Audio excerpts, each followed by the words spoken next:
The Horrible Gamers podcast may contain content not suitable for all ages. Listener discretion is advised. Welcome, ladies and gentlemen, to Horrible Gamers podcast, show number 467, being recorded on October the 14th, 2024. I am one of your hosts, Jesus Gunny, also known as Jesus Outside. Today I'm joined by my co-host from the West Coast, the best coast, Gunny Chief Henry Merrill is back. Welcome back, Gunny. Welcome. Hey, it's good to be back. Good to see your face, Jesus. Good to be back on here. Yeah, Hi, guys. same here. It's good to have you back, Gunny. I'm glad to see you again. It's been a while. I know we play and stuff and talk offline or off the podcast, but it's good to see your face. You know, it's good to put a voice or a face to the voice, I guess. That's what I wanted to say. Yeah, a lot of voice. We've been playing a lot of Helldivers too lately, so a lot of voice going on, but no actual video. Yeah, it does make a difference, man. When you see someone in person, when compared to their voice, you kind of when you just hear somebody's voice, you have an image in your head, right, of what they might look like, and then you see them in person, and you're like, "Oh, that looks like the person I thought it was going to look like," or it doesn't look like them at all. That happens a lot with podcasters, right? With people that listen to podcasts like ours, even. They may have never even seen a photo of you, Gunny. They may not even know what you look like. They've never seen a live video. They've never seen a live podcast. They've never seen anything of you. And then one day they see you and they're like, "Oh, that's what Gunny looks like. Oh, okay." Oh, I know. It's funny, like if they actually, it'd be weird if somebody actually recognized me one day. That'd be weird, Mm-hmm. So it's not like we're on IGN or anything, So Yeah, we're not. Like, I mean, we don't do videos, so like, right? So it's not. we did. We're not. We did for a while, but not anymore. So it's not like people are gonna recognize you, based on what you look like. Most people would recognize you off of your voice, if anything. But yeah, I mean, even when I met Brink last year, when I met him for the first time ever in person, and I went up to Seattle to meet him. I knew what he looked like, right? So when I saw him at the train station, I knew that was him, the weirdo looking at me from the top of the stairs. Okay? I knew it was him, okay? But it was also kind of like surreal at the moment. Like, you put a face and a person to the voice that you've been talking to for years, and this person you've been talking to for years. It's like a weird feeling. It's a weird moment, for that first time you actually see them in person. Even when I met you in person last year, right? Or earlier this year, I don't remember when. It was last year. No, we saw each other, I think it was like a year and a half. It was like the winter time, right? It was last December. Yeah, it was last December because I went down there. I went down to California twice in December of last year. Oh, that's right. We met in Oregon and then we met in California. Yeah. Yeah. So, yeah, I mean, it's like I said, it's different when you put a voice to the face. You see them and you're like, "Oh, whoa," like you forget. I forget Kyle is like 6'7" or some shit. Your kid is huge, man. He's not a little kid anymore. He's a big kid now. So I know it's weird to see him driving and going to work. It's surreal sometimes. It is weird as fuck because and I remember when you first started podcasting with me back in 2016 or whatever. He was a middle schooler or some shit. I mean, yeah, he was like 4 foot tall. Yeah. It was weird, and then seeing him grow up, and it's just, that's kind of weird. Anyways, yeah. So like I said, it's good to see you again. Nice to see you. Mayo is working, I think. Mayo, I don't know. He's lost. I don't know where the fuck he's at. He's been missing in action forever now, and I don't know if we're gonna be able to get him on the show again. His work schedule really conflicts with the time we record, and it's like impossible to get him on anymore. His work schedule completely changed on him. Yeah, I will say real quick, Jesus, like I've talked about, not recently or anything, but so we record mostly on Mondays, but I've talked to Mayo about, hey, like, I don't even know what the schedule is, but I'm like, hey, maybe we should record something on a Saturday or a Sunday or whatever about, what you've been playing. Cause, I'm always seeing him playing Balatro or something on Steam, but kind of never really works out. So, it's always nice to have all three of us in one room at the same time, Yeah, exactly. Plus, Mayo is always doing shit. He's always like fucking out street racing or some shit in his car, doing some crazy shit like driving 500 miles across the state or something. He's always doing that type of shit, like some Forza Horizon shit where Yeah, that's his game right there. where him and like 500 other Camaros are driving across the East Coast or some shit. That's what he does. Yeah. So, yeah, anyways, shout out to Mayo. We miss you, Mayo. I know you're still around. We love you, buddy.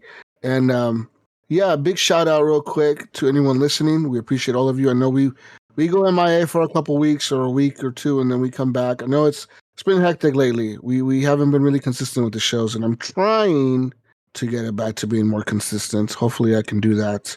It's just a lot of shit goes on in my life. That shit changes all the time, and Oh Jesus, I meant to guys know ask how that you. goes. I meant to ask you because you were in Florida right before that second. What's the second one? Milton or Hurricane Milton hit? Yeah. Like you got out of there like just a couple days before that thing even landed, which was Yeah. insane. Yeah, man. Florida was actually really nice. Shout out to Orlando, Florida. That's where we went, and it was really beautiful, dude. I fucking love Florida. I love the way it looks. It's actually like it's a beautiful fucking city. Like I love the way the city looks. I'm not even kidding right now. Like everything is so green. Everything's super green. You got all these palm trees everywhere. It looks like paradise, to be honest. It's really nice looking. And then the only downside I had in Florida was that it was fucking hot as shit. It was so humid. Like very humid. Yeah, I've never All been day, there. all day I don't long, think. all day long, and all night long. It's just humid. So if you don't have AC, like everything has AC, but even like inside a Walmart, it feels humid. Even though there's AC in there, it feels humid. Like inside the mall, it feels humid. Everywhere feels humid except for like the suite we were staying in felt cold. The cars felt cold after the AC ran a bit, but like everything else felt humid, man. Everything else, it was like fucking hey, this weather out here sucks ass. I don't know how people live in that shit, but like the way it looks, it was actually really nice looking, and it was pretty cool, man. We had a blast.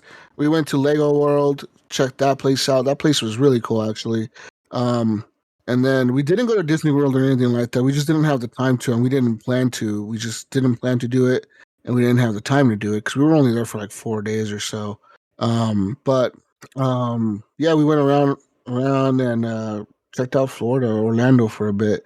A lot of tolls, toll highways everywhere. Those fucking Oh, things they are have everywhere. those. Oh, great. Those things are everywhere. Like when you get the rental car, they'll offer you like a toll pass, and you're like, I don't need that shit. And then you realize real quick, oh fuck, I do need that shit because you're paying $1.50 every fucking mile that you drive on that fucking thing. And like they have like the fucking thing where you just drive through it and it scans your pass, or you have to pay cash. Thankfully, we opted to get the toll pass, so we were just cruising through those things.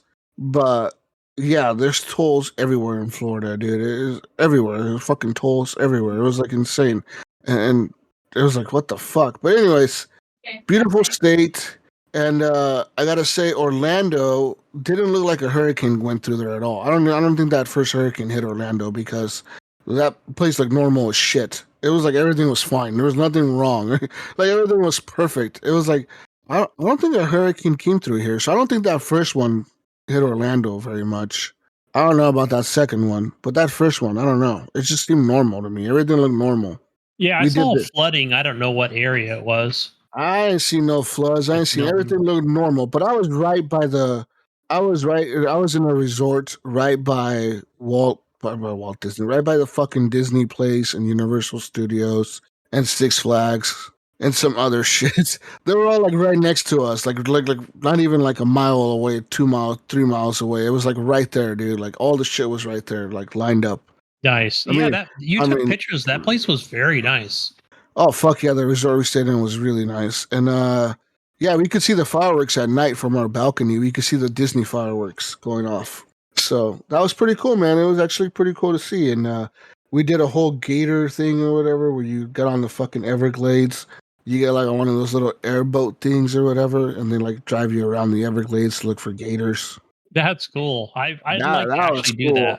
That was actually fucking cool. We were getting splashed by the water, and then you're like, it looks crazy, man, because I didn't realize like everything looks like it's grass, everything looks like it's grass, but it's fucking water. That's what shocked me the most, was that everything looked like it was fucking grass and you could walk on it, but it was all water, and that was a trip. That was the trippiest part of that whole experience.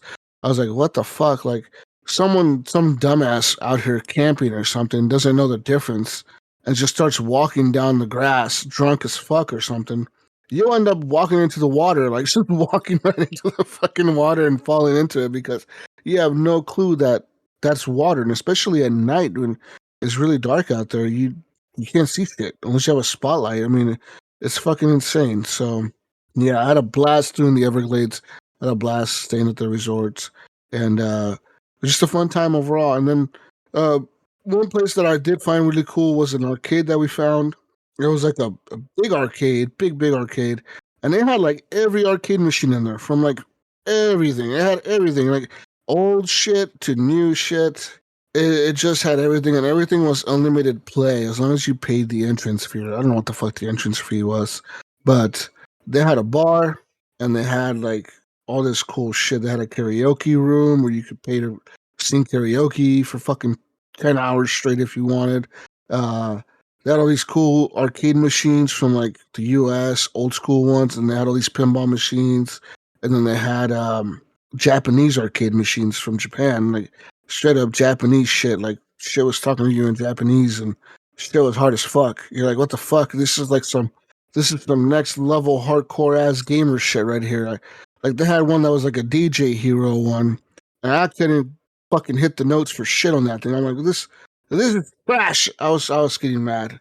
But yeah, real cool arcade machines, man. I had fun in Florida. And but yeah.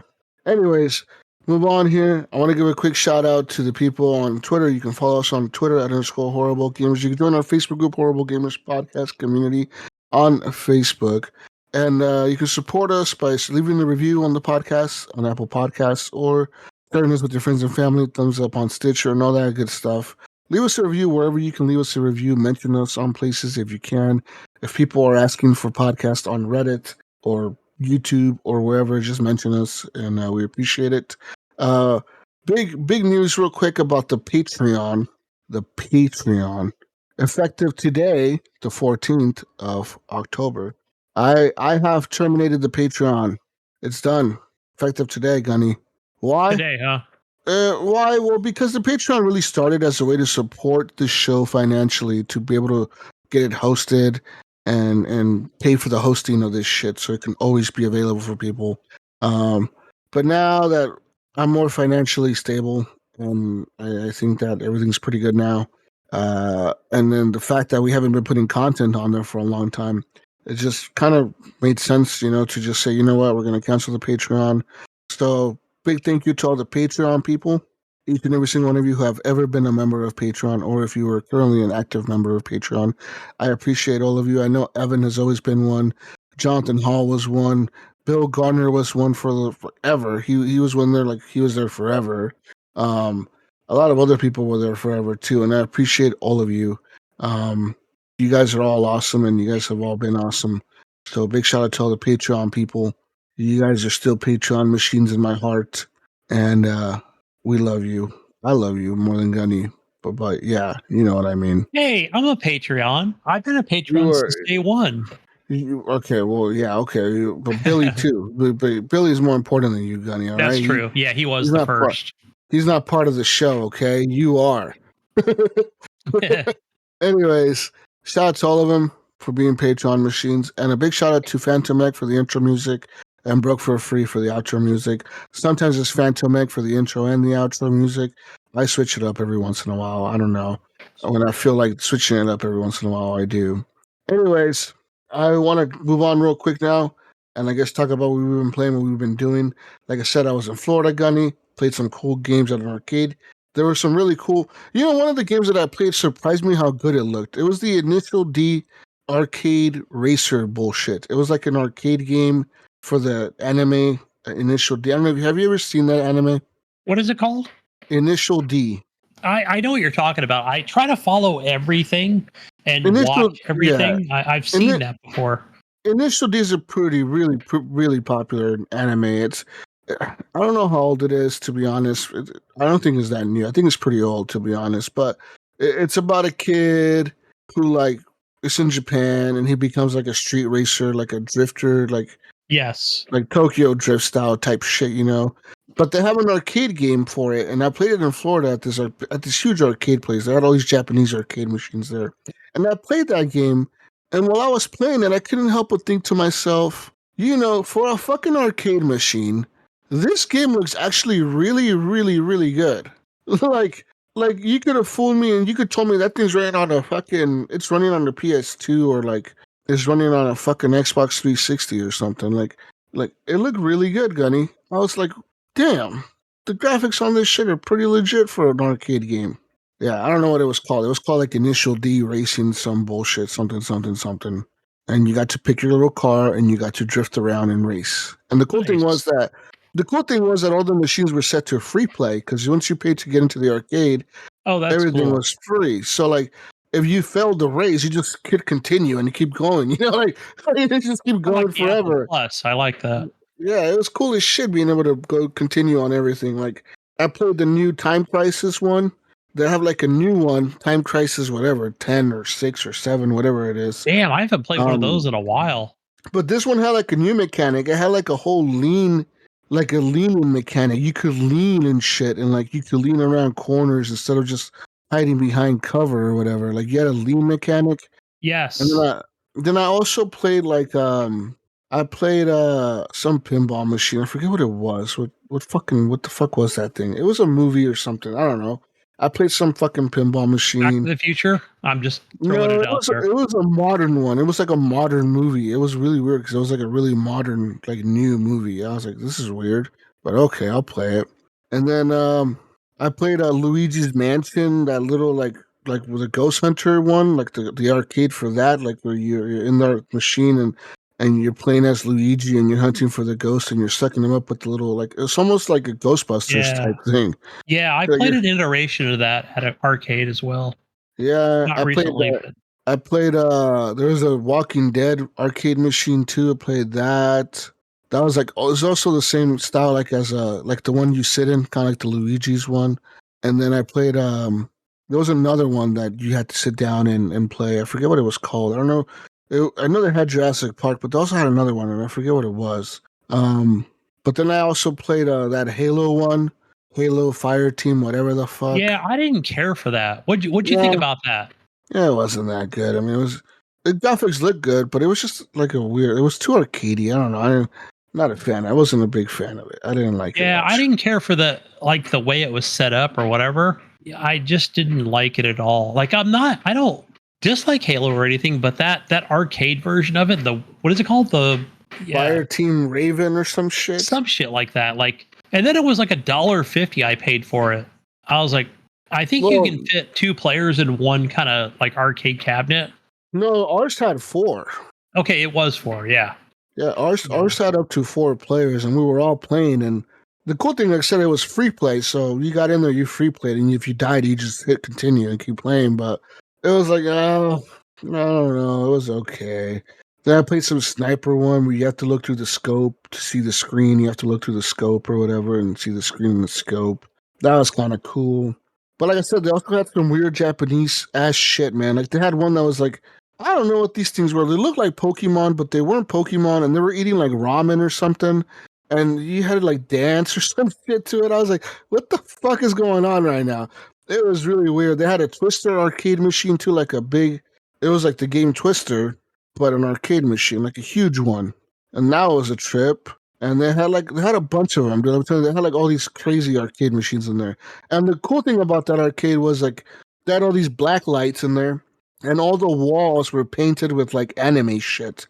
All the walls, all the way around, was like legit fucking artwork from like all these animes, from like Dragon Ball Z to like fucking all these old school animes, you know, new animes. They had like the Demon Slayer shit, the fucking what's the other one? The one that's pretty no the fucking the notebook one, the one with the notepad. What the fuck is that one called? Oh yeah, I know what Yeah, you're which one I'm talking talking about. about. Yeah, that one. They had that one. They had Rick and Morty up on the wall. all kinds of shit up there. I was like, this is a pretty cool like wall art. Whoever did this art, they really They have went all out. SpongeBob. That's what I want to know.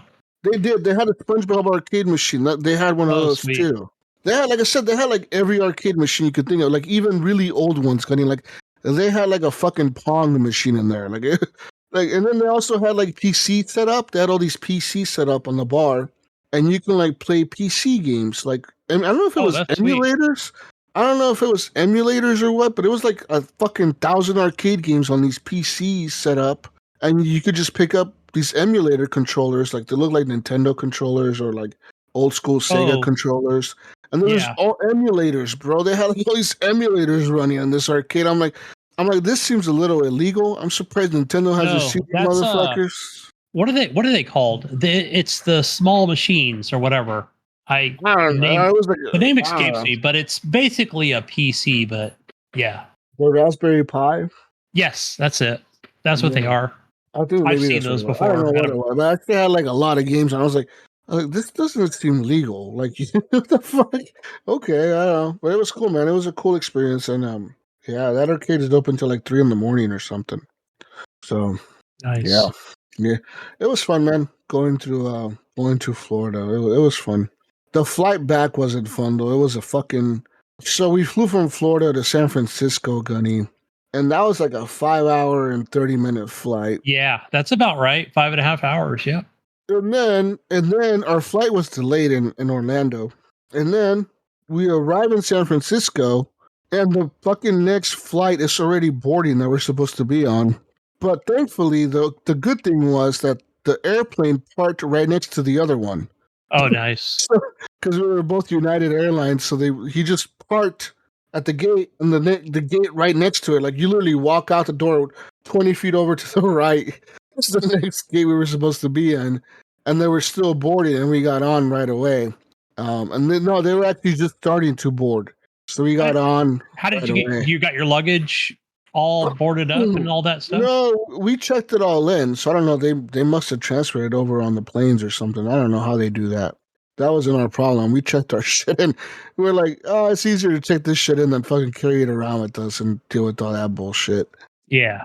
But yeah, we and then so that was a real shitty flight, dude. Going from a 5.5-hour flight and then getting off the plane for like literally I was probably off the plane for less than 5 minutes, getting onto my next plane and already seated. That's a lot of sitting. Yeah. For my next hour and 45-minute flight from San Francisco to Portland, that was rough. I was like, God, dude, we arrived here like hella late. It was like, oh, this sucks. We like the fucking my luggage wouldn't come out, and in Orlando, somehow my luggage got like dropped or something. It fell off the cart or some shit. So like everyone got their luggage, and I'm waiting for mine. Nowhere to be found. So then I had to go to the luggage people and be like, hey, my shit's gone. And they're like, oh, we scanned it. It arrived here. And so they're calling the baggage people on the ground. Like, hey, have you seen this bag? And then they got to call the manager. Then the manager has to go look for it. Then the manager calls back like 10 minutes later. Oh, yeah, we found it on the floor in the tarmac. Okay. That's funny. That's cool, man. That's cool. It fell off the fucking car. You guys just left it there. No big deal. So then they ended up bringing my luggage. We were there for like an hour just waiting for my luggage. Oh, man, it was a You were like jumping up in the carousel thing to try to get down to the... Yeah, I was trying to figure out where the fuck my shit is. Where luggage comes from. Yeah, man, my girlfriend's bag came out like right away. Like her bag was like the first one out, and mine never came out. I'm like, what the fuck? How the fuck did your bag come out? And mine has never came out. And I'm like, it's not like everyone else, no one else grabbed it, because I'm looking at all the bags coming out and I'm seeing what people are grabbing. So what the fuck? Yeah, it was a mess. But I did get my luggage. Everything was fine. And yeah. Shout out to TSA for letting my girlfriend through the airport with weed. Do they still do that? I don't even know. Dude, they're letting her through, man. So, like, of course, right? They scan her bag, and then they kind of pull her to the side. And they're like, is everything in this bag yours? And she's like, yeah. Well, she forgot, dude, that we put edibles in there. Like, I don't know, like a few days before this or something. Then we put some edibles in there and shit. And the lady's just kind of looking through the bag. And she's like, oh, it was the charger. because our kid was standing right next to my girlfriend, right? So she didn't want to say like, "Oh, it's your fucking weed that we're looking at." I was like, "Oh no, it's just the charger." I just gave it back to my girlfriend, and my girlfriend was like, she was like, "Oh, hey babe," I'm like, "What?" And she's like, "There's fucking weed in my bag." I'm like, "Oh, shit." Fuck. I'm like, well, at least they let us through in Portland, but in Orlando, I don't know if that shit's legal. And I think in Florida, it's only legal if you have like a medical license for it or whatever. And she don't have one. So I told her when we get to Florida, you better use that shit up or give it to somebody or something. I don't know because Just we eat can't be it. flying. We can't be flying with that shit back. Yeah, you're in Ron DeSantis country, boy. You better eat that shit up. The dog's gonna get to it, you know. shout, shout out to TSA though for letting us through, man. That was pretty cool of them. Oh shit! But yeah, fuck, that was fun. Anyways, yeah, we I'll forget that weed is not legal everywhere. Like the whole West Coast I forget about is that legal. too. It's legal, right? Like everything on the West Coast, like Washington, California, Oregon, Nevada. Maybe I don't know about Arizona. Is it legal there?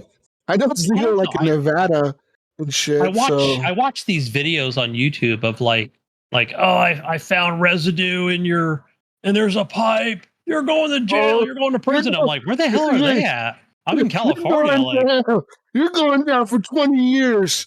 yeah, I'm like, are they Alabama? What's going on? What the fuck? In Oregon, you can have like a whole ounce of weed on you. Literally, an ounce is the limit here. You can have an ounce of marijuana on you, and they don't matter. Like they don't give a fuck. They're like, whatever. Okay. Yeah, All right, it's funny. sir. Some of those Bible Belt states, they're like, you got over an ounce, you're going to jail. But Yeah. you know, you got AK-47, that's fine. You know, it's okay. Oh, that's okay. Carry your gun with you. Yeah, It's fucking we allow weird. it. Yeah, it was bizarre, but yeah, it was fun, man. It was fun being in Florida. It was a lot of gift shops, is what I realized in Florida. There's a lot of gift shops, and yeah, it's hot. Yeah, So yeah, very humid, right? Like I know when I go to, I don't think I've been to Florida since I was like a young child, but when I go to the Fiji Islands, which is where my wife's from, it's like extremely humid there, especially yeah. around that, you know, our November, December, January time. And yeah, people say it's kind of like Florida, you know, like, Because so I, isn't that when it's summer down there? yeah, it's definitely summer like in that, because I went like in Thanksgiving around November, and it was just like, oh my gosh, just blazing Hot hot. as You're just shit. sweating the whole time. You know? That's like shitty. Yeah, it's Yeah, coming from back from the Florida weather to Oregon weather was a big change, man. It was cold as fuck here. We got here and we're like, fuck, this airport is cold. This city is cold. yeah. Cold as What was I up shit. there? I was up there last month, right? Earlier in the month, actually, like 3 weeks ago. I was wearing a jacket. Jesus, when I got over to where did I go? Tigard, Oregon, which is like right by you. Tiger. Tiger. Tigard. Okay, yeah. I was like, let me get a light jacket here. Like jacket. Yeah, Not it's used to it pretty being in cold, California, you man. know, where it's dry and hot. Yeah, down there it's way warmer than up here. Yeah, even last time we went to California, it was pretty warm down there. Yeah, unless you're in like San Francisco or you know somewhere Yeah, along the coast. yeah, because we went to Alcatraz, man. It was fucking cold over there. It Oh was yeah, really you better bring a chilly. beanie and a jacket for sure. Yeah, and we were there till like nighttime, getting on the ferry back. And I mean, that shit was cold. We're like, fuck, San Francisco is cold, dude. It Like, is. It's pretty cold out there. yeah, it's definitely a bay city, dude, because you're like, fucking it's chilly as shit out here. But, yeah. Anyways, besides all that, Gunny, I've been playing some games, sort of. So, real quick, I played some Battlefield with Brink. Now, we played a little bit of both. We played Battlefield 2042. We played that new frontline mode. I don't know if it's new, but it's like an event they're doing or something. Like every week they kind of switch it up, right? They have like I don't know if it's called like the playlist of the week or something, whatever. Like it's like a featured mode or whatever. This week they had Frontline, which is like it's like the front lines from like Battlefield 1 or Battlefield 5. It seemed like similar to that, where you push the enemy back to their base. Once you get to their base, and then it turns into like Rush, where you have to plant the bombs on their base and then blow them up or the objectives or whatever. So that was cool. Battlefield 4 though was the highlight. We really enjoyed Battlefield 4. That was fun as fuck. And now playing that game and running it at 200% resolution, Gunny, like that game looks really fucking good at 200% resolution. Yeah, And it I looks played it really with you good, man. It guys. looks like a modern game, Gunny. It looks like a modern fucking game. I didn't check my settings when I already had it downloaded. I've already I think I just had to update it when I joined you guys. Whatever we were playing, team deathmatch or whatever mode it was. I didn't get to play with you guys earlier.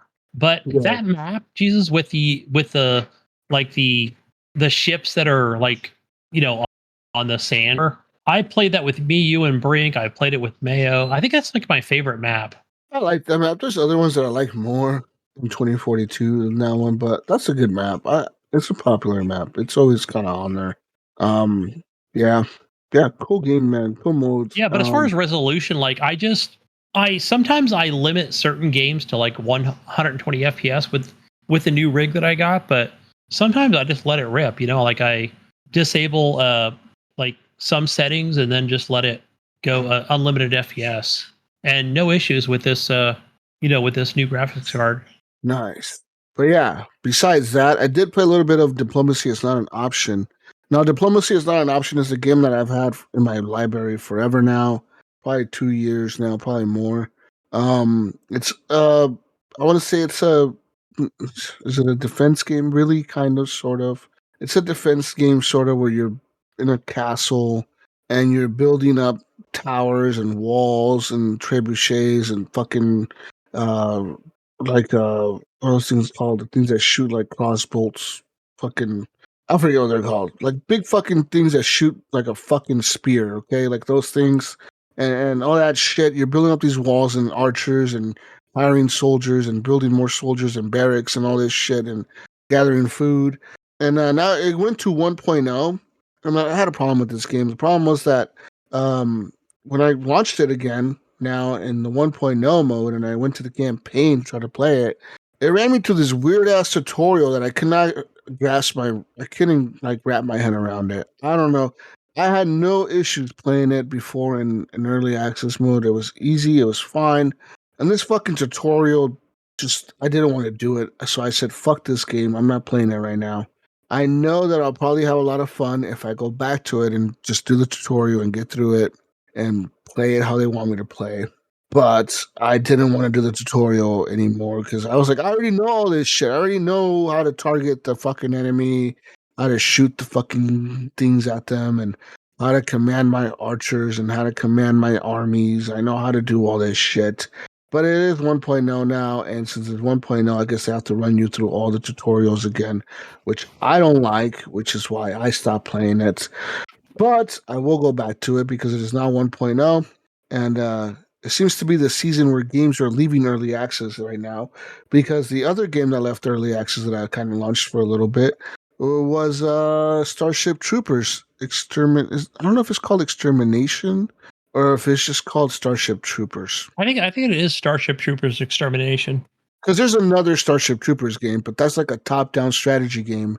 This is a first-person shooter game. Now I had both of them. I know what the top-down one is. I played that one before. It's okay. It's I've a never little played it. strategy game. The one that I'm playing, the one that I'm talking about now, though, is the first-person shooter. This game was in early access a long time ago, way before Helldivers, actually, and there was a lot of fun back then. Going back to it now, though, after playing hundreds of hours of Helldivers, too, I cannot recommend this game if you own a PC or a PS5. If you own a PC or a PS5, I would suggest you just get Helldivers 2. Now, the one cool thing that Starship Troopers has going for it is that it does have the Starship Trooper license, Gunny. So when you launch a map, it does do the whole little like the FedNet. You know, remember the movie The FedNet, like the news network or whatever? Yeah. And it's like, oh, we're going down to the planet of whatever the fuck, and it's actually one of the planets from the movie or whatever. And we're going down to this planet where the troopers are getting ready to invade the cave or whatever, and exterminate the bugs for good or whatever. And then it starts off like that every match with little FedNet fucking bullshit. And then you get in and you pick a squad and you do the mission. There's 4 different modes in the moment. So right now we have AAS mode, which is Arc Assembly something mode, or Arc Area Security mode. I don't know what the fuck it is. There's AAS mode. There's ACS mode, which is like a base building mode. AAS is an attack and hold sector, like you have to attack certain sectors of the map and hold them. ACS mode or the ARC mode. The ARC mode is where you have to build an arc and defend it, and then go get like some fucking gas bile fucking canister thing from like across the map, and then bring it back to the arc and upload it, and it's doing some shit scanning the floor or something. I don't know what it's doing, and then you gotta defend the arc while you're being attacked, but you also have to go and get the canisters from across the map. So someone has to stay back there and defend that machine. And then so you got all this crazy chaos going on. And then there's another mode called the Hive Hunter mode. And that mode is only a 4-player mode. And in that mode, you have to, pretty much as you and 3 other players are going into a cave, and you have to plant nukes at the like certain sections of the cave. And when you plant all the nukes, which I think is 4 of them they have to plant in total, then you have to evacuate or whatever and extract. And then if everyone extracts, you win. If some people die, then you get less XP, whatever. You know how that shit goes. Having played this now since I played Helldivers 2, I cannot recommend this game. It runs choppy, and I have a pretty okay PC, right? Like a 3080 is not old. I mean, it is old, but it's not like outdated. Like, oh my god, you're running a 1080, fucking 1070.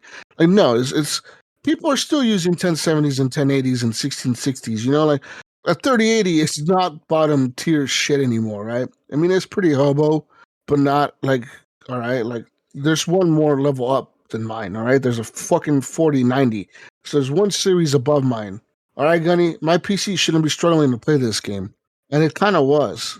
And I mean, and it's just, everything was kind of choppy. Like, I don't know what the fuck, I don't know what the fuck it was. Because I looked at my settings and I'm like, all right, maybe if I put DLSS on and dump some shit down and fuck around with this, I was able to get the frame rates up, but it still looked choppy. I don't know what it was. It wasn't the frame rates. It was just how the animations were, the bugs or something. It was really weird looking. It was just, I don't know. It looked really weird, man. I haven't played it since I've gotten this new computer. It's installed. It's ready to go. I just haven't played it. I've been watching streams of it. I've played this before on the old 1070 Ti, and it's okay. Yeah. I've been watching one of my favorite streamers. He's been playing it. Like, okay, so I'll tell you the differences of like from my point of view. Like, first of all, this game is on the Series S and X and the PS5. So there is that. Of course, Xbox players cannot play Helldivers 2 because it is exclusive to Sony, a third-party company. But and I'll get to Helldivers 2 later on. But yeah, as far as this game goes, like I will play it. I think I'll talk about it more next week, Jesus, when we do record again. And I've just been playing a lot of other stuff, but I'm just not a real big fan of it anymore, man. Like, I really liked it when I was playing it in early access, and now coming back to it, everyone that I was on with, usually almost my entire squad, every time that I was playing, were Xbox people. And I get it, right? Because they don't have Helldivers. So this is their Helldivers, because they don't have a Helldivers. Yeah. So I get why the Xbox people are playing this and thinking, oh, this is so cool. So it's got that cross-play with all 3 different systems? Yeah, it does. There was like no PlayStation players on there, all Xbox. And like I was like the only PC player in the lobby. I'm like, how the fuck am I the only PC guy in here? Like how the fuck is no one playing this shit on Steam? What the fuck is going on? Because I remember in early access there was a lot of Steam players. And now when it's 1.0, well, yeah, it was all Steam at the time. Now it's like no Steam players, all Xbox. I'm like, I don't know. I guess congrats to the Xbox people. You got something to play with. I would say this. I would give it time. Like, let's give it some time, because some of those modes are 16 players, and that's a lot of players if everybody's not communicating. And I think that's kind of a key for this game when you're in the higher levels where you're trying to you build the bases up, right? And there's a thing to that too. Like, okay, let a couple people build, right? Again, communication that needs to be there. Not everybody should be building or whatever, making sure there's enough ammo and turrets and everything else. And then like, okay, who's going to rebuild? Who's going to resupply the turrets, right? I mean, Yeah. the stationary guns, whatever they're called. You know, like there needs to be definitely communication with, you know, when it comes to especially the higher difficulty modes. I've definitely noticed that where you just can't go willy nilly and everybody does whatever they want because you will lose. Not everybody, of course, not Yeah. everybody's going to get on the drop ship, but Yeah, and so yeah, I did play a few matches of it. I wasn't a fan. Maybe I'll go back again and see what it's like now. Maybe it's had a patch now since launch. But yeah, wasn't a fan when it first came out. Now they also launched with some DLC, and I'm not a fan of what they did here because for early access people, they didn't give us nothing. Pretty much early access, all we get is we get to keep our rank that we had in early access. So I'm still like a level 20 something because in early access that's what I made it to. So I was still level 20 something. But like as far as cosmetics, it's all DLC. You have to buy it. And so they'll sell you a pack for the engineer class. But to get that skin for the engineer, it's $5. But that skin does not cross, like it doesn't cross into the other classes. So if you wanted to play with the engineer, you could get that skin for $5. But if you want to play as the assault the next match and have that same skin, you have to pay another $5. oh wow, yeah, And that's not cool. I'm not a fan of that. If you're gonna sell me a skin for $5 and that's all it is, make it to where I can use that skin on everything. Like just sell it across the board here, right? Like I don't like that the way they did that was not very cool. I don't know. I didn't buy any, so I don't know if that's exactly how it works, but that's what it seemed like because it said, "Oh, buy the demolition skin here, and buy the engineer skin here, and buy the assault class skin over here." And I'm like, what the fuck? Like, I don't want to buy a skin for one class. I want to use different classes, right? Maybe one match I want to be an engineer. And maybe the next match I want to be a heavy gunner. And the next match I want to be an assault class. I don't like the way that you lock the skins to that type of shit. So, yeah. Excuse me. But yeah. So, we'll see what happens with that game. Yeah, I'll talk more about it next time we record. I'll play it. I'll play with you if you invite me. If you see me on, we'll get on there and we'll maybe try to coordinate some shit. I don't know. It wasn't that fun though, to be honest. It ran pretty shitty, and it felt like in early access it ran smoother. I don't know why the fuck it's all choppy now. I don't get it. But the game that's not choppy is Helldivers 2. I played a lot of Yeah. that this week in the last few weeks. Been playing with Brink. Been playing with you. Been playing with Pigeon. And we're all just chilling in there, trying to grind Brink and Pigeon and you to get leveled up. It's not easy all the time.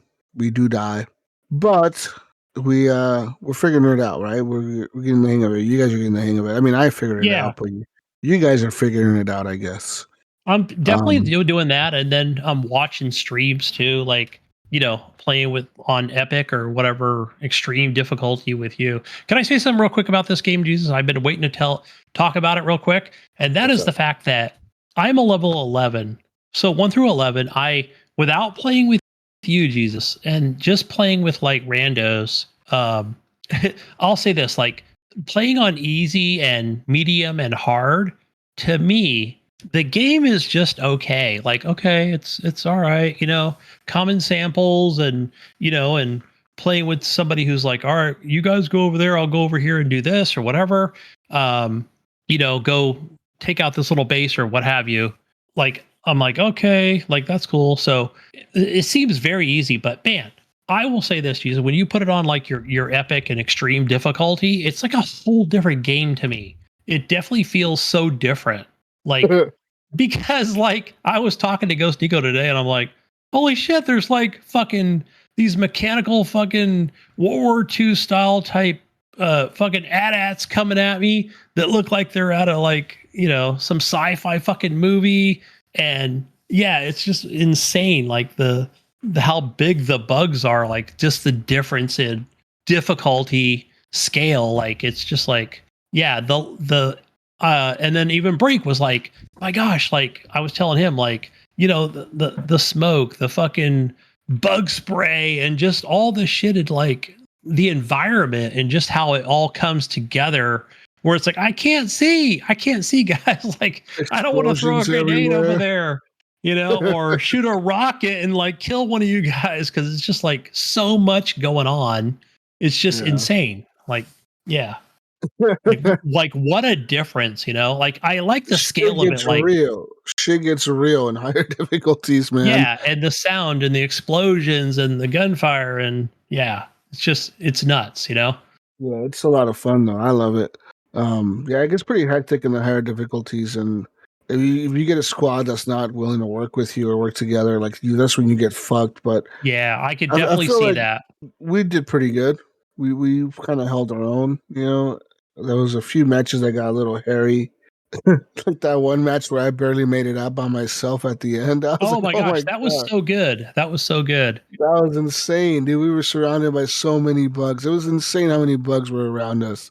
And they just kept spawning. They just didn't ever fucking stop. They just kept going and going and going. And you're like, Yeah. oh my god. We ran out of time. The escape ship came and we're like, holy shit, am I gonna make it? Am I not gonna make it?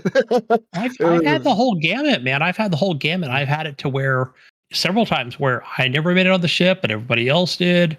And I think one time it was Brink, right? Was Brink the only one that got out? yeah, yeah.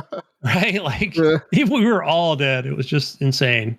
Yeah, it's fucking crazy. That game is so much fun though, man. And tomorrow, actually Tuesday, they're gonna bring out a new patch, which is gonna add some changes to some of the weapons and some of the backpacks they said.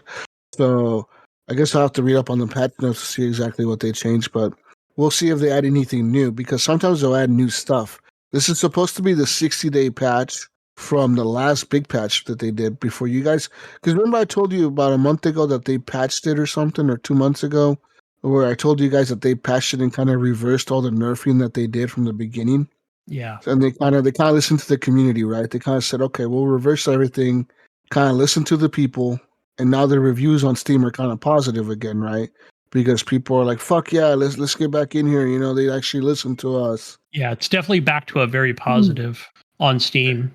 Yeah, so now they're gonna do a 60-day patch or whatever they call it. It's like the mid of the big patch. It's like another big patch.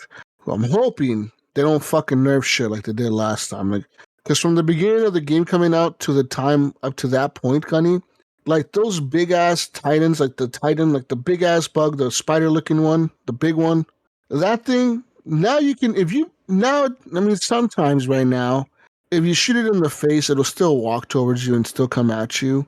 But I want to say 50% of the time, if you shoot it right in the face with one of the big rocket launchers, like the one that I had, the Quasar cannon, if you shoot that thing dead on in the head, you have a 50-50 chance of blowing its head up and killing it with one shot.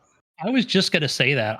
Before Yep. before the patch that they did to reverse that nerf or whatever that they had, that fucking thing, dude, it would take like, honest to God, like 5 of those shots to the face, and it would still be walking at you. So you would call in a nuke on it. You call in a rail cannon strike, like the laser thing that shoots you from the sky, like it shoots you with like a big rail cannon from the sky. You'd call in all those things on that fucking thing, and that motherfucker would still be up and walking at you. And you're like, how the fuck? You called in literally everything you had on your whole squad, and everyone is still running away from that thing because it's still up and walking towards you guys.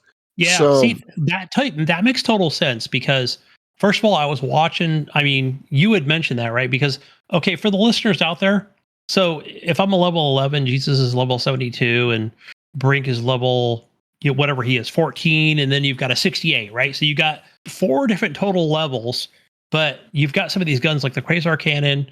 Jesus can call it in, right? I call it a machine gun or a relentless rifle or whatever it's called. And again, not that powerful, right? But so I was watching a stream, Jesus, and you had mentioned it, I think, yesterday or the day before about, the fact that it's either it could be a one shot kill, right? So that Yep. told me it was 50-50. So yeah, I was watching a stream yesterday and the guy, he hit it and nothing, right? Like there's no like, it doesn't show like, oh, health damage or whatever on an enemy. Yeah. So then he did it again. I don't know if it was to a different one of those big motherfucking bugs or whatever, but boom, like finally it went down. And so I would say, like, to the developer, like, yeah, like, not everybody's going to be like, it's not going to be like some games where everybody's level 70 and above, Yeah. it doesn't work that way. So I've noticed it definitely even in streams. I've seen 70s with 20s, and then you had an 18. So you've got different people, because even the 18 can join an extreme match, Yep. right? Because if you've only got 3 people in there and you're still waiting for a fourth, that fourth person can join at level 2. So Yeah. that's I think that's a good balance, right? Because it's not the way the game is structured. If they structured it differently, like, oh, like, this is for, extreme difficulty only. But I Yeah. did notice something also today, Jesus, where was it today or last night, where it said, hey, you unlock the hard difficulty, which I thought was odd, Yeah. because so I thought I can always join hard if I wanted to. What does that No. mean? That means that in your ship, when you're the captain, so say we join your lobby, I join Oh, your okay. ship. When you select the mission, you can select the hard difficulty mission. Now, the way you unlock those, Gunny, is say now you have hard. So what you have to do is, if you're ever on my ship or I'm on your ship, if we play a hard mission, as long as we complete one mission, it doesn't have to be all 3 missions on the campaign. It has to be only one, right? As long as you complete one and extract fully, you unlock the impossible or extreme, which is the next one after hard. I Once see. you get on extreme and you beat one of the extreme missions, then you unlock impossible. Once you unlock impossible, then you unlock hell dive. Once you unlock hell dive, you can beat that, which gives you level 10, which is the maximum level, which I have that level. Once you beat hell dive, you can go to super hell dive. And that Oh one's boy. really hard. Yeah, I've seen those in there. I've tried super hell dive, and that shit is it's hard. It's not a joke, dude. You have to have everyone in there has to have set roles. Like you have to have people that know, like, all right, you're the guy that's gonna be calling in these airstrikes. You're the guy that's gonna carry this gun and this rocket launcher. You're gonna carry this Yep. rocket launcher. You're gonna carry this one. You're gonna be the jetpack guy or the guy that carries the supplies for everybody. Like everyone has to know their fucking role and they have to bring in all the good shit. No bringing all guns, Gunny. You have to bring in airstrikes Yeah. and fucking shit. Right. We were Yeah. You're playing like, with Gunny, Gunny call it an yesterday. airstrike. I'm like, I We, don't have any equipped. we were playing with Gunny yesterday, and this fucker, all he brings to the match, because you have to equip your stratagems, which is like your airstrikes, your whatever, airstrikes or like barrages or whatever from your gunship, or like your backpacks, your shields, your that type of shit. So I'm equipping like a nuke. I got like a nuke, an orbital barrage with fire, and like a rocket launcher, and like a backpack. Blink's got like a nuke, a rocket launcher, a backpack. And here's Gunny. Gunny has a machine gun, a rocket launcher, and a rocket launcher. I'm like, Gunny, you can't use all those at once, dude. What the fuck are you doing? Like, what the Yeah. fuck are you doing, man? We laughed so hard yesterday. Like, Gunny just brought all the guns. I'm like, I might as well not bring any rocket launchers. I'll just use one of Gunny's when he calls one in because you have extra rocket launchers you can call in all left and right all day long. Yeah. And then, like, that was a little confusing too on the autocannon. I think the other one I had, I think, was different, right? Where it actually had the backpack, where the autocannon was just, it came with 2. Like, you got 2 shots out of it. No, So the autocannon has the backpack. You're talking about the so there's the recoilless rifle. The recoilless rifle is a rocket launcher. It looks like an that's the RPG. one. Yeah. And that RPG has a backpack. And that backpack carries three missiles, and then you have one loaded onto the cannon, so you have 4 when you call that in. Correct. But when Yeah. you reload it, your guy has to get down and he has to put the shell in the rocket launcher thing and then reload it, and then you have another shot ready to go. And then then you have another one that's the recoilless rockets, and those things come with one shot and then like one shot and it's done. It's like a rocket launcher and it has one shot and it's done. But Yeah, I when it believe it. drops, it has 2 rocket launchers on the pod. Correct. Okay. Yep. Yeah. So See, there's I'm still different learning. ones. Yep. Yeah, so there's different ones that you want. Like there's the stalwart, which is a machine gun, but there's also a heavy machine gun. So you think to yourself, well, what's the difference between the stalwart and the heavy machine gun? They're both machine guns. Well, yeah, you're technically right, but the heavy machine gun, think of it like a maybe like an M60 or something, right? Where you have to kind of like stay in one spot to make it really accurate. You kind of have to go prone or crouch to make it really accurate, and it has a lot of damage and a lot of bullets.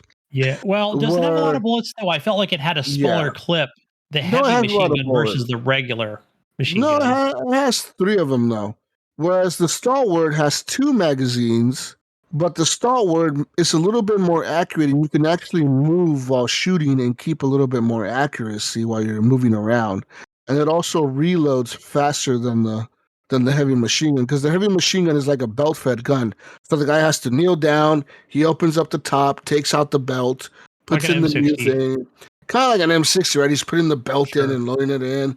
Where the stalwart is like a magazine. He kind of like takes off the banana clip or whatever he has, the drum he has on the bottom, and puts in the new mag, and then calls it good. So there's different guns like that, and you'll end up figuring out which ones you like and which ones you don't. Like I said, it's highly suggested, Gunny, to not go in a fucking match with all guns though. Like, bring in a stratagem. I don't care what it is. Like, even if it's just a hobo precision airstrike, that hobo precision airstrike will do damage to some of those big ass things, in the map. Um, it's always good to bring an airstrike. It gets you out of Yeah. shit. And the only reason I didn't with you guys is because, Jesus, you were like laying waste to so many things. You and Brink were like, airstrike, airstrike, airstrike. It was like, when you see that red beam coming down, get the hell out of there. Like, that was my thing. I'm like, how many fucking stratagems you got over there, bud? Like, I feel like I'm running for my life the entire time. And so it's funny, like when I did do one of the airstrikes, it was one of those things I unlocked, but I didn't know what it was. So I called it down on myself, of course. And Jesus was like, who put an airstrike right by us? I'm like, yeah, that'd be me, Fucking Gunny, you called it an airstrike right on himself. Yeah, I did. I wasn't sure what it was. I didn't know if it was a gun or whatever. I had unlocked it like the week prior, and I was like, let me actually see what this thing does. Threw it at your feet to see what it does, and realize, oh shit. Yeah, usually if it's red, that means that it's a stratagem like an airstrike or a cannon or something from the ship. Okay, If it's blue, it usually means that it's like a support weapon or a backpack or a resupply or something like that. a white, in white in my game. But Yeah. okay, so Jesus, here's the other thing too, where you might say like an airstrike, you say they're red, but they're not all the same. Where I've noticed like some are more isolated to like a very specific area when you're doing what's that one that like burns everything? Like, Oh, the one that that's the napalm orbital or whatever. yeah, like that one's not going to be like this super widespread of like, so you might like run a little too far away. So it's kind of like, oh, okay, you put down one of those. So like when you put down the napalm too, like, I'll say this, like where I'm like, okay, let me run back in there. Right. It's a napalm. And then I'm like, the fire, that thing will like anybody with a flamethrower or just fire on the ground. Like after a napalm, it'll kill you so fast. There's so many things that can kill you in this game. It's just unbelievable. It's insane. Like Brink was putting down those Tesla towers or whatever, these little towers, and I'm like I think I died like 4 times to the Tesla tower because they're so small you can't really see them. Yep, you just walk by and it'll shock you, and boom, you're dead. Yeah, like it kept saying "kill by Brink," and I'm like, I forgot like he put those down so the enemies were coming that direction. Yeah. But I mean, that game is so much fun though. It's also part of the fun, the chaos that you can create in a match with your friends. Like just the chaos of killing each other and accidentally blowing each other up. That shit's funny as fuck. Yeah, it is. Like sometimes you just gotta say fuck it. Like I don't care that any of my friends are standing there. I'm calling it an airstrike right there. I don't fucking care. Fuck you guys. You guys will thank me later because I killed all those bugs.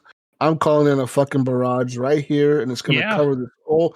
We're gonna crater this whole area right here. It's gonna be a fucking crater field, and I'll call it in, and I'll be like, "All right, guys, run." There was like, what do you mean? I'll get you back. I'll what is it called? Like I'll get you back later, right? I'll call you back in later. Yeah. Oh yeah. I'll respawn you guys. Just fucking run. Yeah, you'll live again. Don't worry. Yeah. Yeah, man, it's a lot of fun. I love Helldivers, and like I said, I'm excited for the new patch. Maybe they'll bring a new war bond out. I don't know. I did finish my last war bond, which was the Exterminator one, so I'm completely done with that now. I'm waiting for the next war bond to come out. There's two other ones that I could buy: the Polar Patriots and the Cutting Edge one, but I don't want anything from the Polar Patriots or the Cutting Edge war bond. Nothing in there seems like it's really like useful to me. There was one gun that I was thinking that gun looks kind of cool, but I don't really want to pay for this to get that gun. So I'm just gonna wait for the new war bond to come out to see what it is. Now, maybe if I don't like the new war bond, I will buy the cutting edge one just to get that gun. But we'll see what the new war bond has to offer. Because rumor has it, these guys have been saying, okay, their Discord, right? They're pretty active. The developers are really active in their Discord, and I'm in it. And they do listen to the community, and they're in there chatting with the community. And a lot of the times, Gunny, you don't even know this, but the developers will actually be in lobbies randomly in the game. And if you join a developer, they'll have access to certain stratagems that we don't even have to even use. Oh, nice. So, like, you'll be in a match with someone, and they'll call in a fucking tank or something, and you're like, how the fuck did you call this in? Like, like, how the fuck did you call that in? How the fuck do you have this? And then you realize, oh shit, I'm in the lobby with one of the developers. He's testing the new stratagem. And sometimes the developers will join your lobby, Gunny, and they'll just drop shit for you and leave. Or they'll drop shit for you and see how you use it. And I'm wondering if they're doing that to like test shit. You know what I mean? Like, all right, let's drop these guns in or let's drop these things in here. Let's see how these guys actually use it in a real match. You know what I mean? Yeah, because they can look at the data, throughout the game as well. Like Yeah. they don't have to actually be in there after even. Yeah, so it's kind of cool that they do that sometimes because, like I said, that does happen to people where they'll be like, yeah, I was in the lobby and all of a sudden this guy fucking called in this weird stratagem, which I've never seen, and I don't know what the fuck it is, but it did this.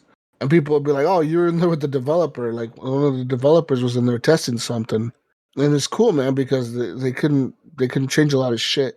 Now, what I love about this game also, Benny, is that it's always live and that the story is always unfolding, right? The bugs are always attacking new planets, or we're always attacking new planets, etc. Like it's a back and forth tug of war, right? Like with the fucking robots and the fucking bugs, and we're trying to build that space station in the robot sector, that Helldivers space station that they're building out there, and it's part of the lore and the story. That's what I love about this game. That it's just like constantly evolving, dude, and it's constantly going. And one thing that I did see about Starship Troopers is that Starship Troopers has the same thing going on with their game. Their campaign mode isn't really a campaign. All it is an organized effort based on the player counts and the player lobbies. And then it'll say like, the Starship Troopers are attacking this planet or whatever, and it'll say wait for 2 or 3 months, wait for like a few months for the next update to see how the campaign is going, how the war is going, or whatever. So I'm assuming they're kind of copying something from Helldivers, where it's like they're treating the campaign kind of like as part of the war, like it's part of the story of the whole war going on. You know what I mean? Yeah, like I saw one of my favorite streamers, like I said, he was playing most of the day today, and then I saw him put down a nuke. Like it was an actual like timer on a nuclear bomb or whatever. Yeah. I don't think I remember that when I used to play that game, but yeah, I'm curious how they're going to do that going forward. Where there are some landscapes where I'm like, I wonder if they will do something like a stratagem style type thing. That'll be interesting. I don't want to say like, oh, they need to copy them, page for page, but like something different. Like instead of like like, oh, it's a rocket launcher or whatever, but something like, but they definitely needs like some airstrikes or, they definitely need that, I think. Yeah.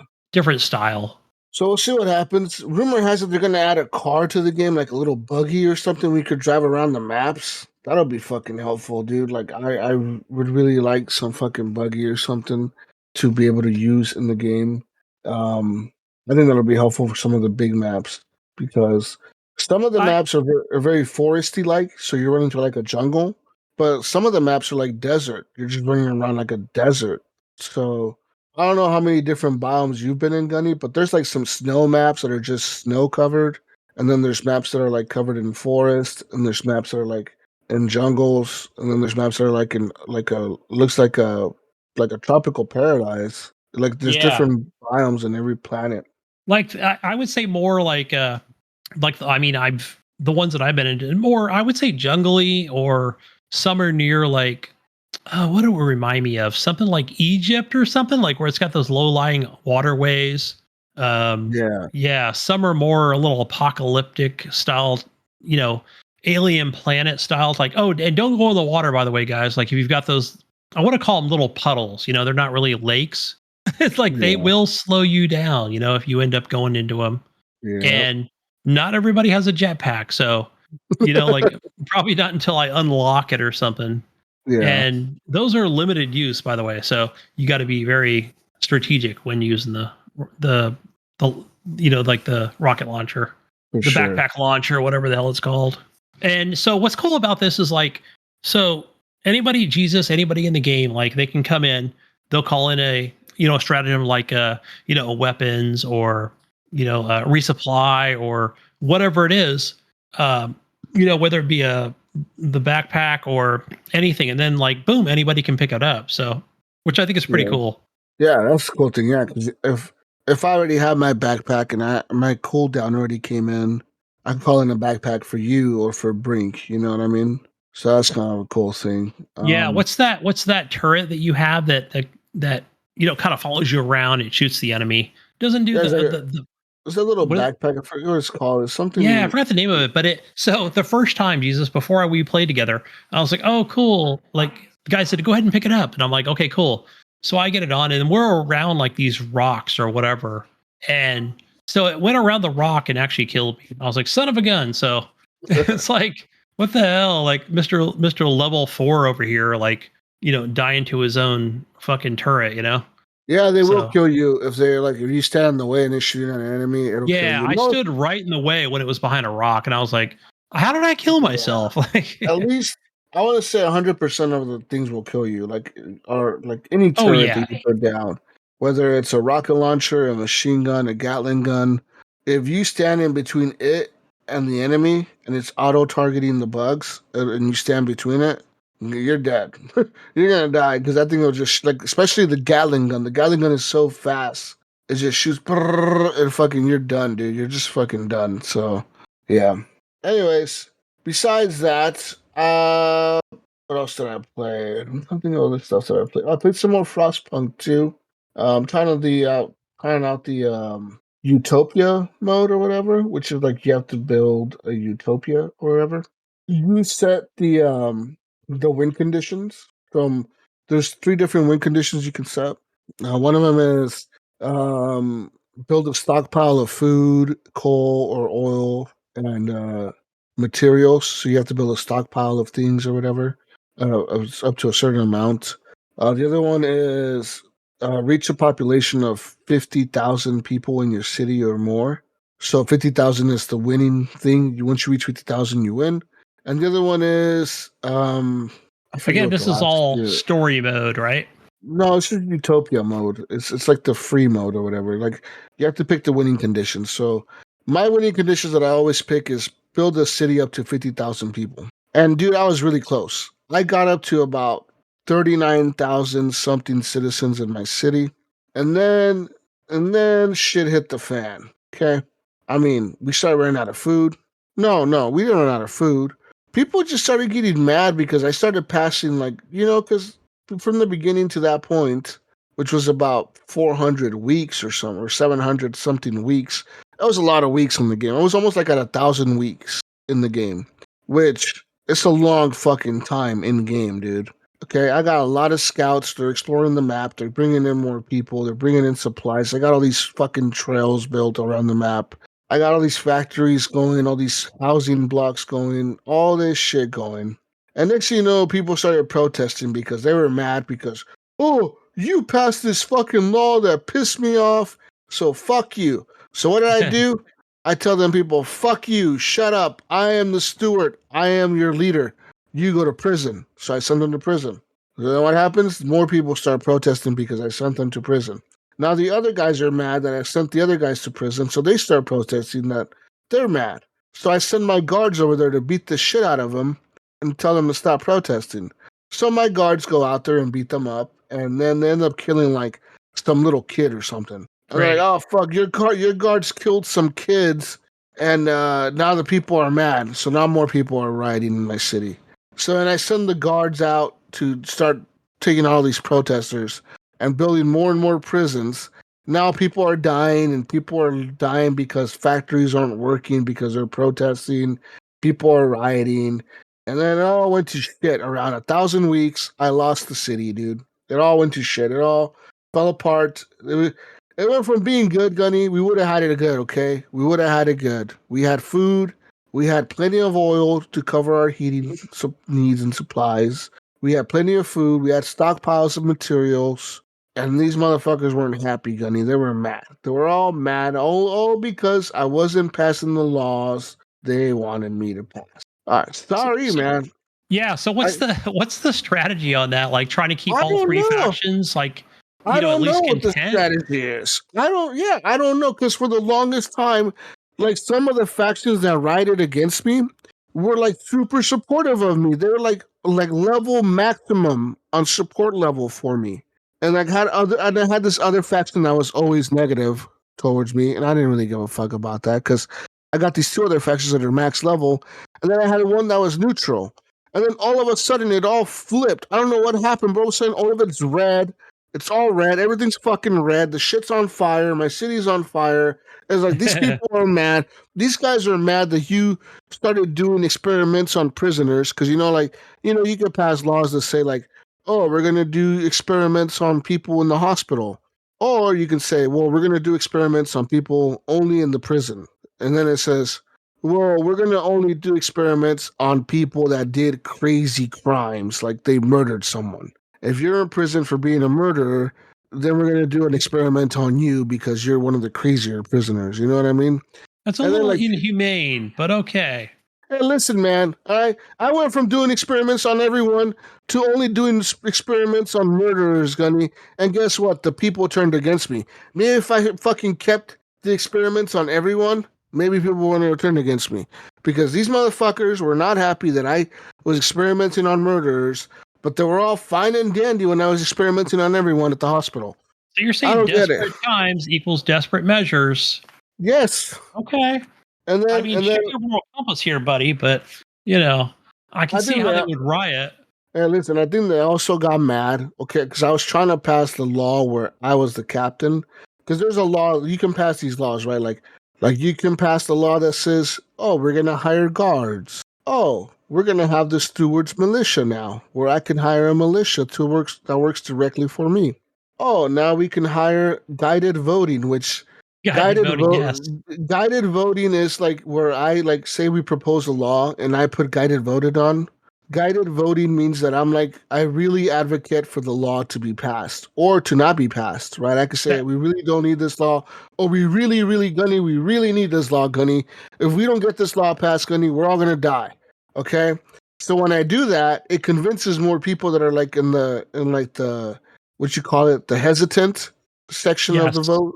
correct. It, Yeah, that it, you it, it you persuades them to vote arbitrate with yes. or whatever that word is. Yeah. It kind of you're delegating with them. So it kind Delegate. of Yeah. it tells you like it kind of tells them like, hey, maybe most of you guys should vote for this, or maybe most of you guys shouldn't vote for this. We don't want this as a law. Anyways, hold on. That's pretty much what happens. Yeah, I haven't made it that far, but I'm definitely into the delegations of certain laws. But and I like that. It's cool, like where it's part of the game. The law comes up, like Yeah. you can just say whatever, just let it ride and see where it lands. And most of the time, yeah, if there's too many hesitants, it's not going to pass or whatever. And I know what you're talking about the 1,000 weeks because I think they go into recess about every 6 or 8 weeks, or for that duration, right? So it's not like you can just keep passing laws right one after the other. Like you've got to be careful. Like, you got to wait the 6 or 8 weeks or whatever when they come back. And then, when the next one's proposed to make sure that, Yeah. you're either for it or you're against it, and then it's delegation time for those opposed or undecided. Yeah. But So yeah. So anyways, I was trying to pass all these laws. So I passed the secret police, so I passed guided voting. I passed the propaganda bureau, and then the third one is secret police. I passed that. I passed guards. I passed stewards militia, and there was another one above stewards militia, which is like uh, I forget what it is. Like steward can like enlist for the militia or something like that. Like I could get people to join my militia. Anyways, I passed all those, but I couldn't pass the one where they made me a captain. They wouldn't do it. So then they started protesting because they started getting mad that I was trying to pass this law. So you know what I did, Gunny? Because you can do this in the game. You could just hire a bunch of guards by building like guard towers and prisons and like enlisting people, and then you could just have a coup. Oh yeah, kind of like in the first one, And except there then was no queue in the first one. I don't believe. and then you kind of just send, or like you have to have like 90 guards minimum, and then you just send them all into the fucking the council or whatever, the chamber council or whatever, and then your guards kind of go in and they kind of point guns at everyone and say like, all right guys, you're all under arrest. This guy's the new captain, and he's the new lord, and he's the law. And then once you do that, then the happiness meter kind of goes away, like the trust meter goes all the way to the max because you're the captain now. And any law any law you want to pass, you just propose it, and everyone votes 100% yes. And you could just go North Korea on their ass, huh? Yeah, you just propose whatever law you want to pass, and then it's 100% vote yes. So I was like, yeah, I'm gonna do that. So I did that. I think that's maybe that's why people were rioting. I think so, right? They were like, "Fuck it, we're next," and this government is fucking too communist for me. Yeah, maybe It's not that's too why late to take up arms against Stewart Jesus over here. I killed a lot of people though, man. My city went, all right, my city went from like 39,000 people, and then it went down to like 30,000. I killed like 10,000 people during my coup. All right. Well, listen. All right. So there was these two groups of people, right? They hated each other. There was the fucking pioneers or some shit, and the other guys, the machinist guys or some shit. They all hated each other, right? They were like, "Oh, we hate each other. We're gonna fight." So I was like, you know what? It gave me the option. Okay, you can ban these guys, or you could banish these guys, or you could try to fix the relationship between them. And I was like, all right, we'll try to fix the relationship. And it's like, okay, the relationship cannot be fixed. So now you can either kill everyone of one of the factions, or put them all in prison, or you can put both of them in like different tenements. Like you have to build a tenement, like a fucking like an enclosed camp, and then you stick them all in there. Yeah, Yeah. you stick them all in there, and then it's like, do you want to build a tenement for one of them, or the other one, or both of them? And I was like, you know what? Both of these motherfuckers are fighting. I'm gonna build a tenement for both of these motherfuckers, and that's probably was my mistake too. I probably should have built it for one of them, not both of them. But I built it for both of them, and I stuck everyone in prison. Dictator Jesus over here, like trying to get the population 50K, and yeah. Hey man, listen, I was just trying to like help the people out, right? Like, I tried. People, I can tell you what, in my city, people weren't cold or hungry. I mean, you might get beat up by a guard every once in a while, but that's nothing compared to being cold and hungry. That's true. Yeah. You know, like get beat up a little bit. Full. Yeah. You know, get beat up every week, Gunny, by a guard every once in a while. Get a little smacked around. I can't get on Twitter, X, and Facebook and hit the like button on certain things or wave a flag, but I'm full. Yeah, I had my meat and potatoes. Yeah, you got full belly. You got extra food. We got material, supplies.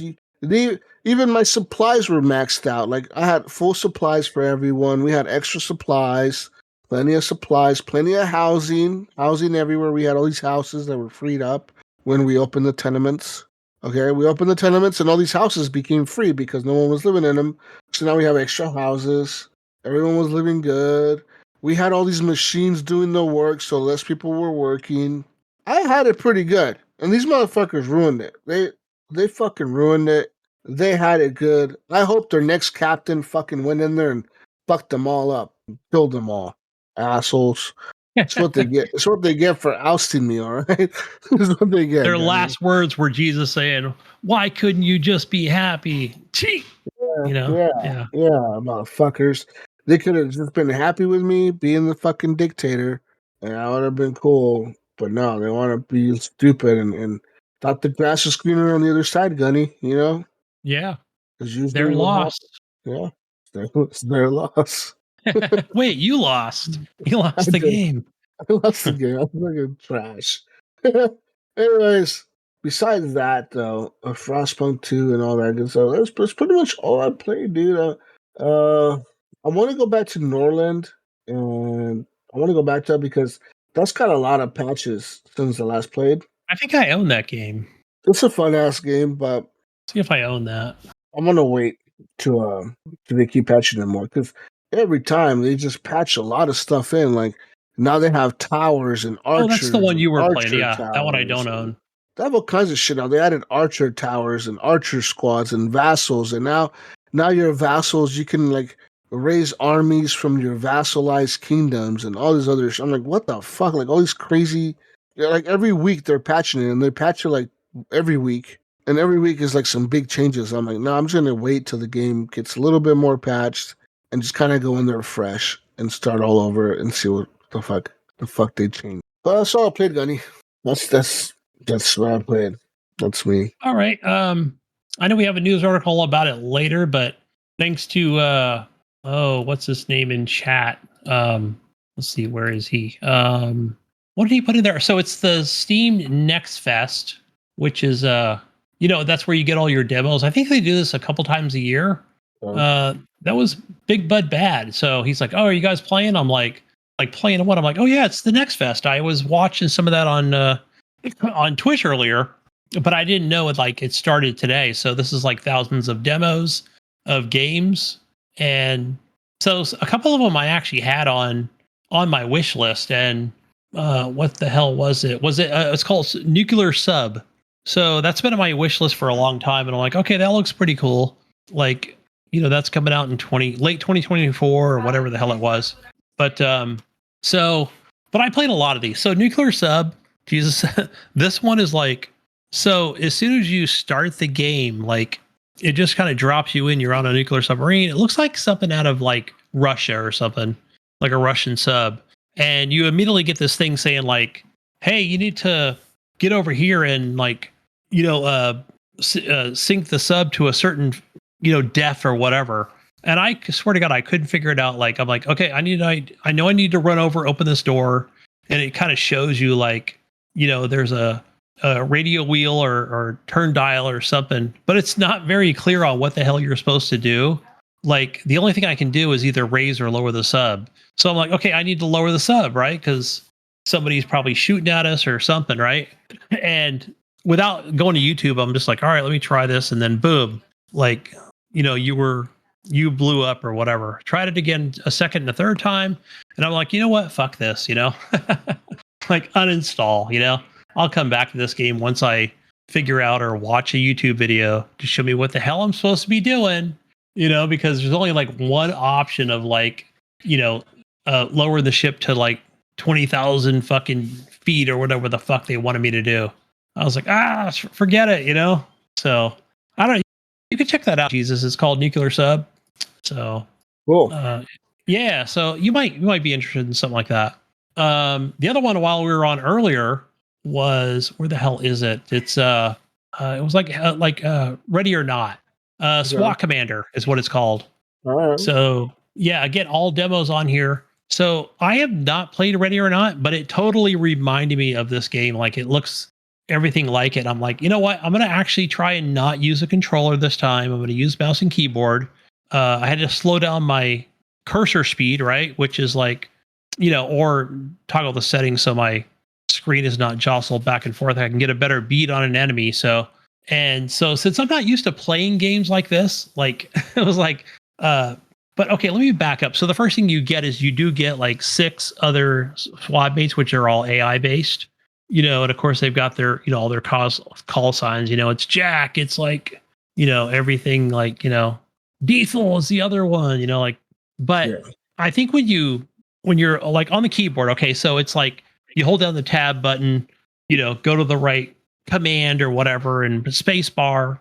And again, I'm on noob with this stuff, breach the door or check for enemies with a mirror, or the other one is things that you can do. Like you also have a gun, but then you have a lockpick that you can unlock the door. But they can always breach with a shotgun. But I thought, okay, every time it didn't matter. Like, fine, I'm gonna go in.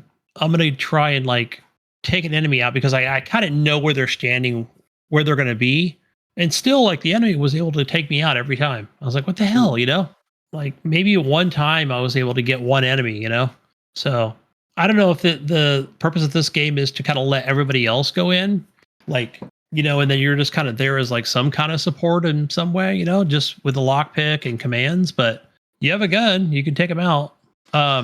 There was an option in there for like, to tell your SWAT members like, hey, give me a smoke grenade or a flashbang or something. But I don't know where the hell it was. Like, so with for example, like in your weapons, it's like on your keyboard, like the 1 through 8 or whatever. But I could not find like any smoke grenades or flashbangs or anything. So yeah, I was like, what the hell? Is this game broken, or is that where it's supposed to be? Or even like the tab button was a little weird, where you just kind of tap it, and if there's no enemies or non-combatants around, like it's just like, okay, on me or whatever.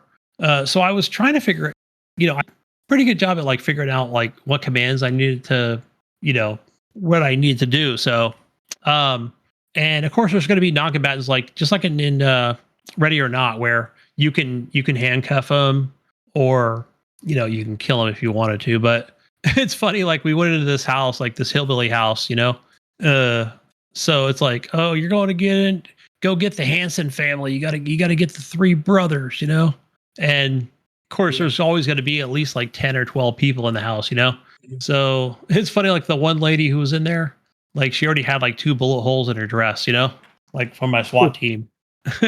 But some I was able to put handcuffs on, and others I wasn't. Like if I pressed, I think it was like the T or Y key or whatever, like, hey, get down, get your hands behind your back, like, no, it would like, they'd stand back up again, and you press it again and they go to the ground, but I couldn't handcuff them.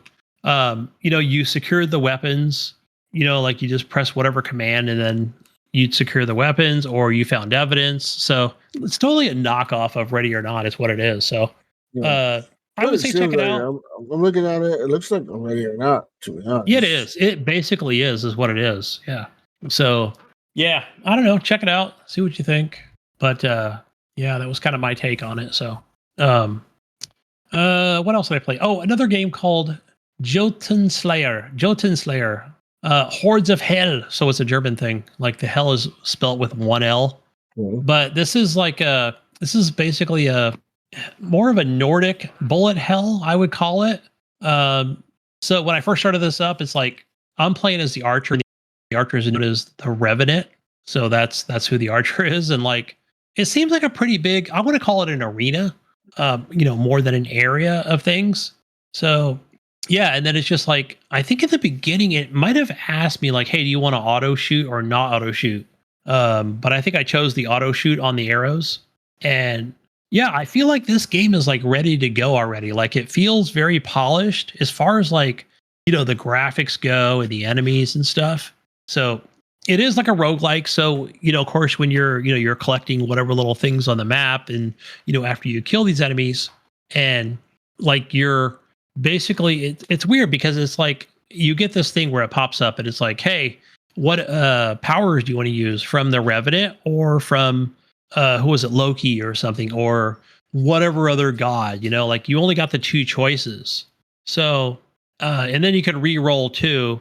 Like I think if you did choose like the the archer's role, so like you can go back and choose whatever god's powers or whatever, and then that gave you 3 different options of whatever it is, like more power to your weapon, or a cooldown, or faster movement. So just like any other bullet hell game. And it feels pretty good. Like I think, this is definitely like, since I've been into those games a lot lately, I feel like this one's definitely on my wish list, just because of the way it looked and the way it performed. And yeah, I really liked it. So definitely recommend Jotun Slayer, Hordes of Hell. Let's see, what else did I play? I played these really quick, Jesus, while you were out. And so the other one is Mandragora. Mandragora is basically a side-scrolling Souls-like game. So not for me, I tell you that. So I already tried it. Like, it's a lot of dodge and roll and slash and it's not really a parry, it's more of a block, I don't know. I can never get into those. I'm never any good at them. So, but the game looked good. It looked fine, and I'm sure a lot of people are gonna enjoy something like that. So, yeah. But yeah, not my thing. Let's see, what else did I play? Some Diablo 4. I fired that up today. I played a pretty good amount. Of course, I played this on the PC, which it's got that cross progression, right? So because it's on the Game Pass on the Xbox, and so I played it on the BattleNet, which I've actually done before. So today I finally downloaded it on this new computer versus the old, and yeah, I think my warrior guy is like up to like 58 now. Just kind of working my way through the story. I feel like I've always had the two characters. I've got like the level 38, the level 57. Like the 37 is kind of going through like the different seasons or what have you. And my level 58 is just like, okay, I'm just going to go through this and, complete the story. I think I'm probably halfway through the story at this point. If not, I'm getting pretty close to the end. So, so as you know, Jesus, that Vessel of Hatred, the DLC came out for Diablo 4. And it's not like something, I don't know a whole lot about it. Like, other than just like trailers and, I knew the game, knew that DLC was coming. So I think it's like $30 or whatever, but I don't play enough of the Diablo, to justify like, oh, I'm going to be playing this for the next, 30 hours or whatever. So yeah, I think I'll just wait, probably when it goes on sale, hopefully in December. So I'll give it a couple months. Maybe it comes down to $20 or something. Then I'll pick it up. So, but yeah, so that's my Diablo 4 experience on there. So yeah, I seem to go in there. I'll play for like 4 hours, and then I don't play it again for a month, So that's just me. Let's see what else. Oh, another one. This was somebody at work who had recommended it, and we were talking about Final Fantasy, and I'll get to Final Fantasy in a minute. But she's like, yeah, go ahead and check out Nimrods. And I was like, what the hell's a Nimrod? So this is basically a bullet hell. It's definitely a roguelike game. And so just like Vampire Survivors and Brotato. So it reminds me more of a Brotato game. I don't know, less pixelated than like Vampire Survivors. So yeah. So it's funny, like in the demo, and again, this is not part of the Steam Next Fest. So you can go play this, I think, anytime. I think it's coming out on, let's see, I think it's October 28th is when it's actually releasing. But anyway, so during this is with the demo itself, it's just like, hey, pick up a gun or what have you. Like you just get a pistol. I think you can get like what is it, like a grenade launcher or something like that. Again, roguelike, it doesn't always come out. Like I think my second run was like I had the shield around me and the bullets were kind of ricocheting around the actual shield itself. So you had to be really close to enemies versus my first playthrough, which was a little bit different. So, but I think the catch with this one is what they're kind of calling it is where it's with the actual guns itself. Because I think after each run, you kind of go back to kind of like this, I guess you can call it your base, right? Where I think you had like maybe a crafting table and what else was there? Something about was it a drone or something? Yeah. So I unlocked that my second playthrough. So I don't know if this plays out true in the demo. I should keep playing the game. I have it still installed, where I think you upgrade it with different pieces and parts to it or something. So I think that's the catch with this game. So yeah, I think the way other things like Vampire Survivors works is a little bit different, but yeah. So I don't know. Maybe I'll just keep playing the demo until the 28th, to kind of see how I can create better guns or what have you. Because I think you only get the pistol in the demo. But I was watching like the stream that was on Steam itself, and like that person obviously had access to the early build of the game where he had totally different weapons. I was like, oh, okay, like he's not playing the demo, he's playing an early build of it. So, and I thought that looked pretty cool. So, yeah.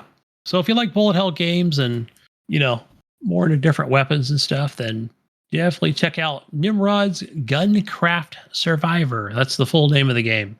Yeah. But let's see what else, if anything. A lot of Satisfactory.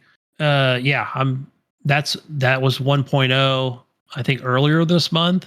So yeah, just been playing a lot of that, of course, and getting myself to stop playing that game so I can go play other things. But yeah, I'm still always having fun with that game. I've got well over 1,000 hours in that game. So yeah, got my trains up and running. Let's see what I feel like with this 1.0. I was telling Ghost Nico today where I feel like laying down the tracks is a lot easier than prior to 1.0, where with like a railroad track, like to try and make that, what do they call that, the 30-degree or 80-degree turn, like I feel like it's just so much easier. Like it's not, before it would show up in red, like, oh, you can't do that, like it's not, that's not going to work, where I feel like in this one it's a lot, I don't know, more intuitive, to where the track actually bends to, like not unrealistic or anything, but like it just gives a better arc on it. So you're not trying to get this exact like turn, where when you do put down a train, like it's going to work the way you want to. So yeah.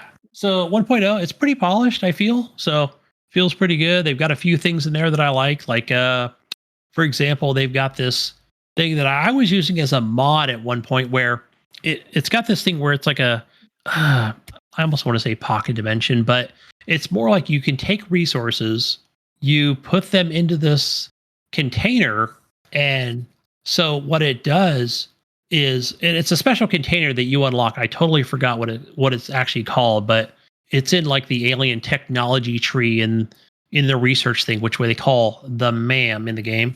And you can upgrade it as well. So you put items into it, and what happens is when you get a build gun, like which you use quite a bit, right? Like you're building a constructor or a manufacturer or a platform or whatever it is, right? It's totally part of the game.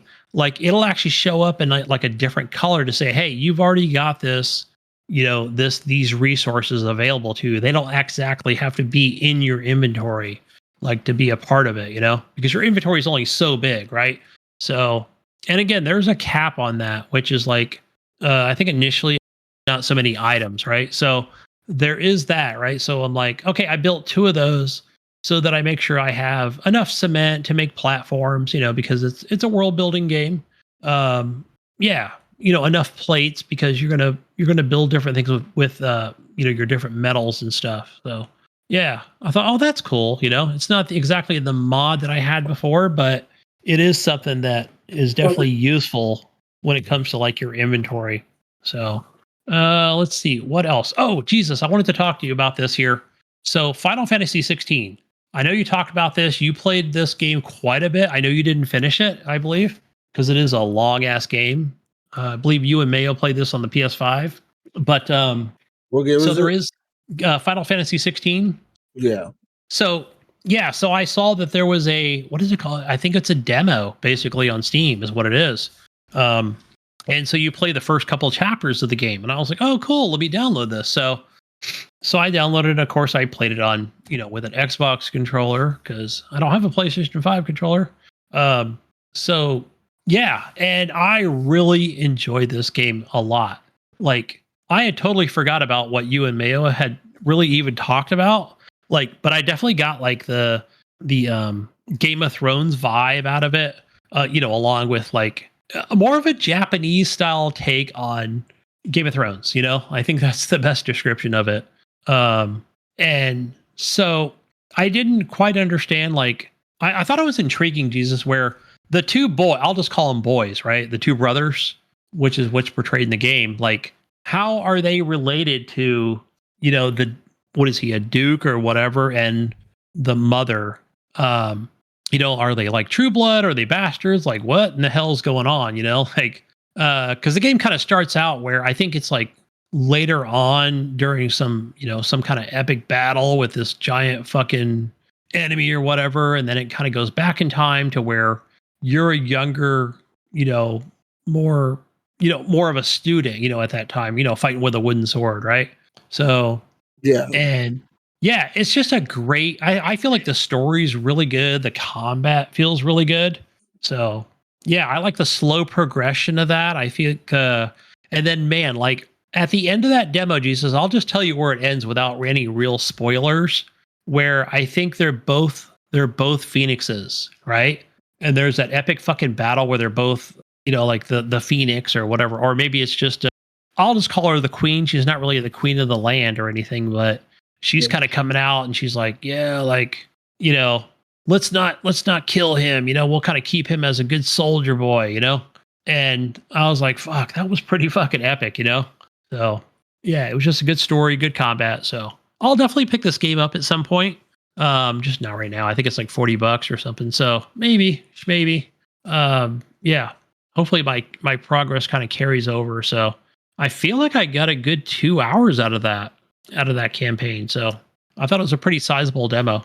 So there is that one. I think I talked about that Star Truckers game, which is on Game Pass. So it's okay. It's a decent game. Jesus, I don't know if I'd recommend it or not. So little bit hard to control the actual space truck itself, but I don't know. I got to play more of this game to talk more about it. But it's just more about picking up resources, taking them to another solar system or what have you. And it's just I don't know, it's a little weird, right? It's a little funny. It's got, the physics of it are a little silly, and you can get holes in your fucking space truck and you got to repair those. And, shit falls off the shelves behind you. And I guess you don't have to pick them up, but yeah, it's weird how you actually get resources, but how they come through the airlock. And but I think you definitely need like fuel for the vehicle, right? And other things like oxygen. You get a spacesuit, right? You can kind of wear that, but if you've got a hole in your space truck, but yeah, that doesn't last for too long, right? So you will die eventually of asphyxiation of lack of oxygen. So yeah, it's not a super easy game, I'll say that. So it's got a there's a something you really got to learn, I would say, from YouTube to kind of see what's kind of how this game plays out. So I recommend that, at least. So otherwise you'll be scrambling to figure out like, how the fuck am I supposed to where am I supposed to put all these different like containers, like, yeah, it doesn't exactly explain it. So but that's the old Star Truckers game. But yeah, I think that's pretty much all I played. Yeah, I don't know if I talked about this heavy cargo truck simulator. So it's out on Steam. I think on Xbox and PlayStation as well. So you're just driving a big one of those special long special loads, like down like these narrow roads. And yeah, like again, I just played the demo. So in the demo, like you've got to take out the guardrails and you've got to grab a socket and a wrench, or a drill to undo all the the guardrails, right? So your truck can actually make it around a turn. So there's it's more than just kind of driving. So once you do make it around the turn, which I feel like was pretty easy, you can kind of get to your destination, operate a crane, which was pretty cool. Do you, I thought do you that have was to pretty put neat. the guard? Do you have to put him back? No, I don't think so. I think it's weird because it's like they got this woman out there. She's like, you're of course the tutorial like telling you like, go grab the fucking torque wrench or whatever, the fucking drill thing. You Yeah. go grab that, and then like you're just like, yeah, it's kind of a tedious task, right? To make sure you're getting all the bolts and taking them all out. You got to pick up the guardrails, take them to a collection area which is close by, lay them in the pile. Yeah. So maybe she puts them back after, but it's weird. Like the game won't let you continue until she puts the drill away. Once she does that, I think it like, okay, fine. Like you're in your truck already. So yeah. And then you can kind of jump out if you wanted to, like, kind of look at your truck. And yeah, it's one of those games where you can run around as well. So, and here's the weird thing about it. This is like, I swear when you jump out, I feel like the guy's like 3 feet tall. So I'm not trying to discriminate, but it's like, gee, how can you see out the front window, buddy? This guy looks like he's like 3.5 foot, unless he's got a booster seat or something, Yeah. But hey, whatever. He's a good truck driver, just like me. That's right.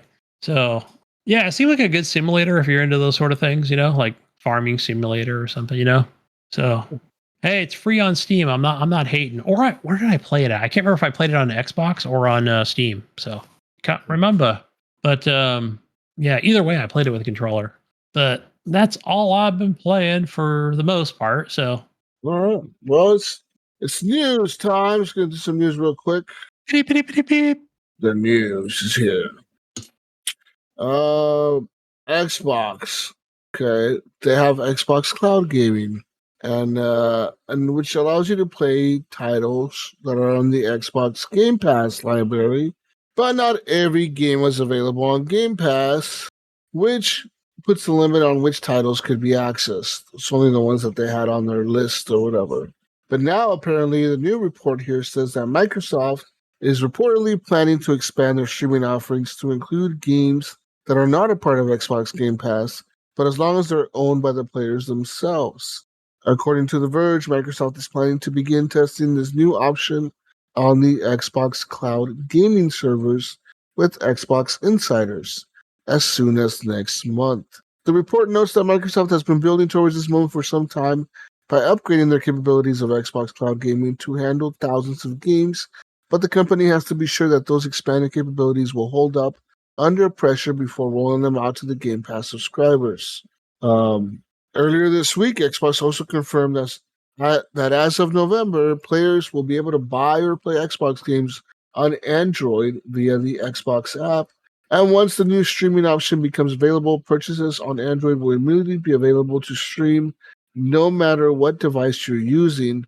As part of Epic Games' lawsuits win over Google, Microsoft will also be able to sidestep Google Play and avoid giving the company a cut of their sales. Additionally, Microsoft is also planning to build their own Xbox mobile store app that will initially focus on deals and in-game items before eventually including Microsoft first-party games. So, that's interesting. What do you think of this, Gunny? It says here that Microsoft is planning to unveil, beginning with their Xbox Insiders program next month, you could stream games that are not part of Game Pass, but they're part of your library. Yeah, that's So, pretty cool. I I like like that. that. So cool, man. Look forward to seeing how that works out. I think that was their plan all along, but they finally got the infrastructure to do it. All Yeah, right. I know that we was kind of brought up about 6 months ago where people were asking for that. Like, hey, if I own the game, why can't I stream that, but only stream on my Game Pass games like it isn't, that would be nice. So it feels like we got you covered. I think he talked about that during E3 or Yeah. even earlier back in like February. So Yeah. that's pretty cool. In other news, the Balatro developer, the game's creator, Local Thunk, on Twitter said, Balatro has been cumulatively played for over 11,000 years across all platforms. That's a long time. That's a lot of And hours that people have been that's a playing. And lot. I know you and Mayo have been playing this game.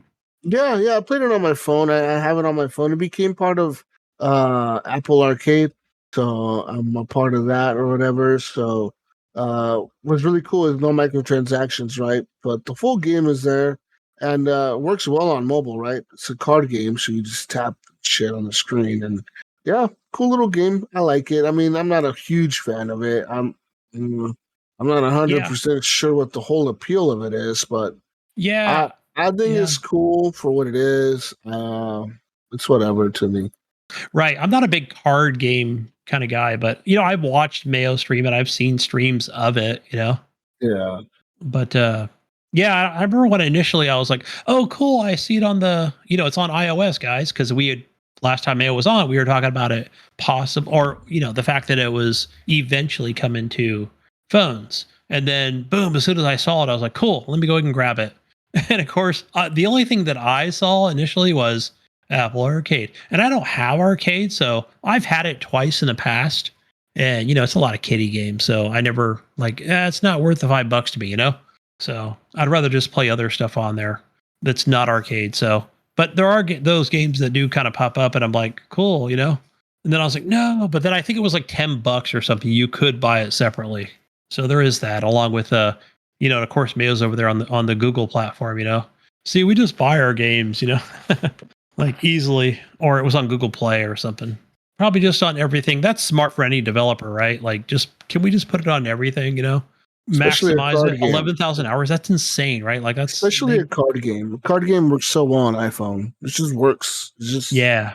It just works. The touchscreen. Right? Was it what was that one that there was one that it was on Apple exclusively for a while, but they made a ton of money. Of course, now I think it's not, but the name escapes me, but yeah, that was it was on Apple for forever. So it wasn't even Apple Arcade, but no clue, man.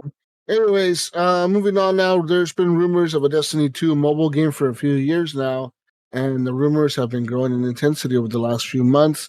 Ever since Bungie laid off 220 developers amid speculation of what the hell was going on. But these rumors can be put at ease now, Gunny, as the NetEase has announced Destiny Rising, a mobile game. Yes. Okay, this is what they say, Gunny. This is billed as an epic, free-to-play mobile shooter. Destiny Rising is set in an alternate Destiny timeline during the post-collapse era. It claims to offer a mix of single-player, co-op, and multiplayer mode, including some that will be familiar to current Destiny players. Now, for the people out there listening, well, what the fuck is Bungie working on a mobile game? What the fuck? No. NetEase is working on this game. Yeah, They've they been outsourced. licensed. They got licensed rights from Bungie. So that makes sense, right? I can definitely see NetEase coming to Bungie going, hey guys, we're the kings of fucking mobile over here.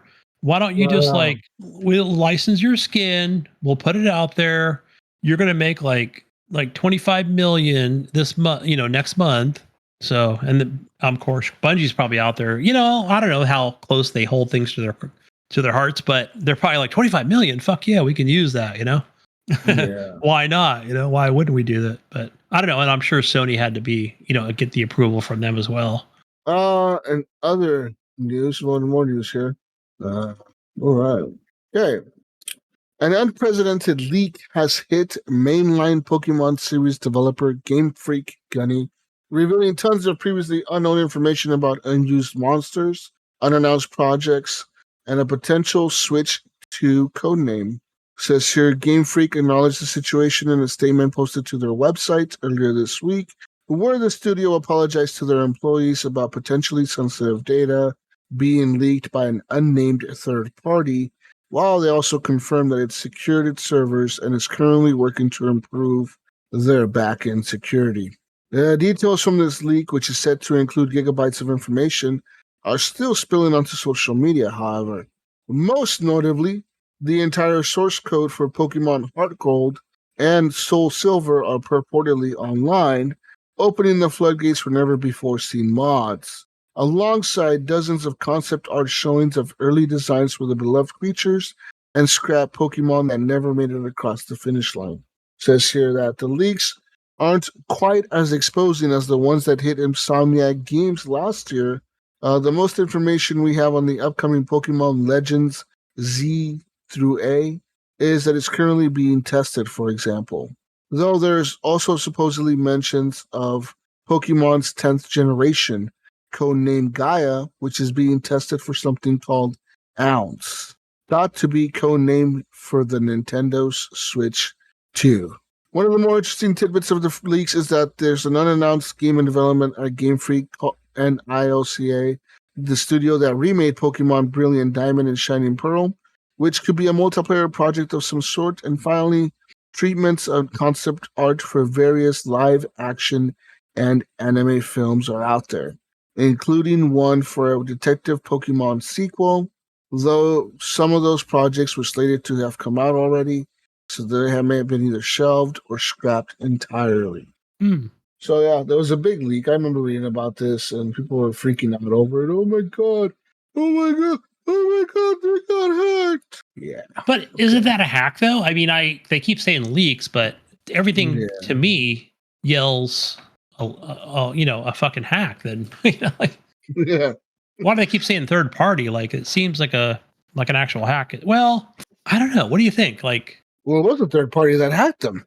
well, yeah. Like, why don't they just say hack instead of leaks or whatever? I don't know. It just makes more sense. But Well, no, like, I guess they're just not asking for money, you know?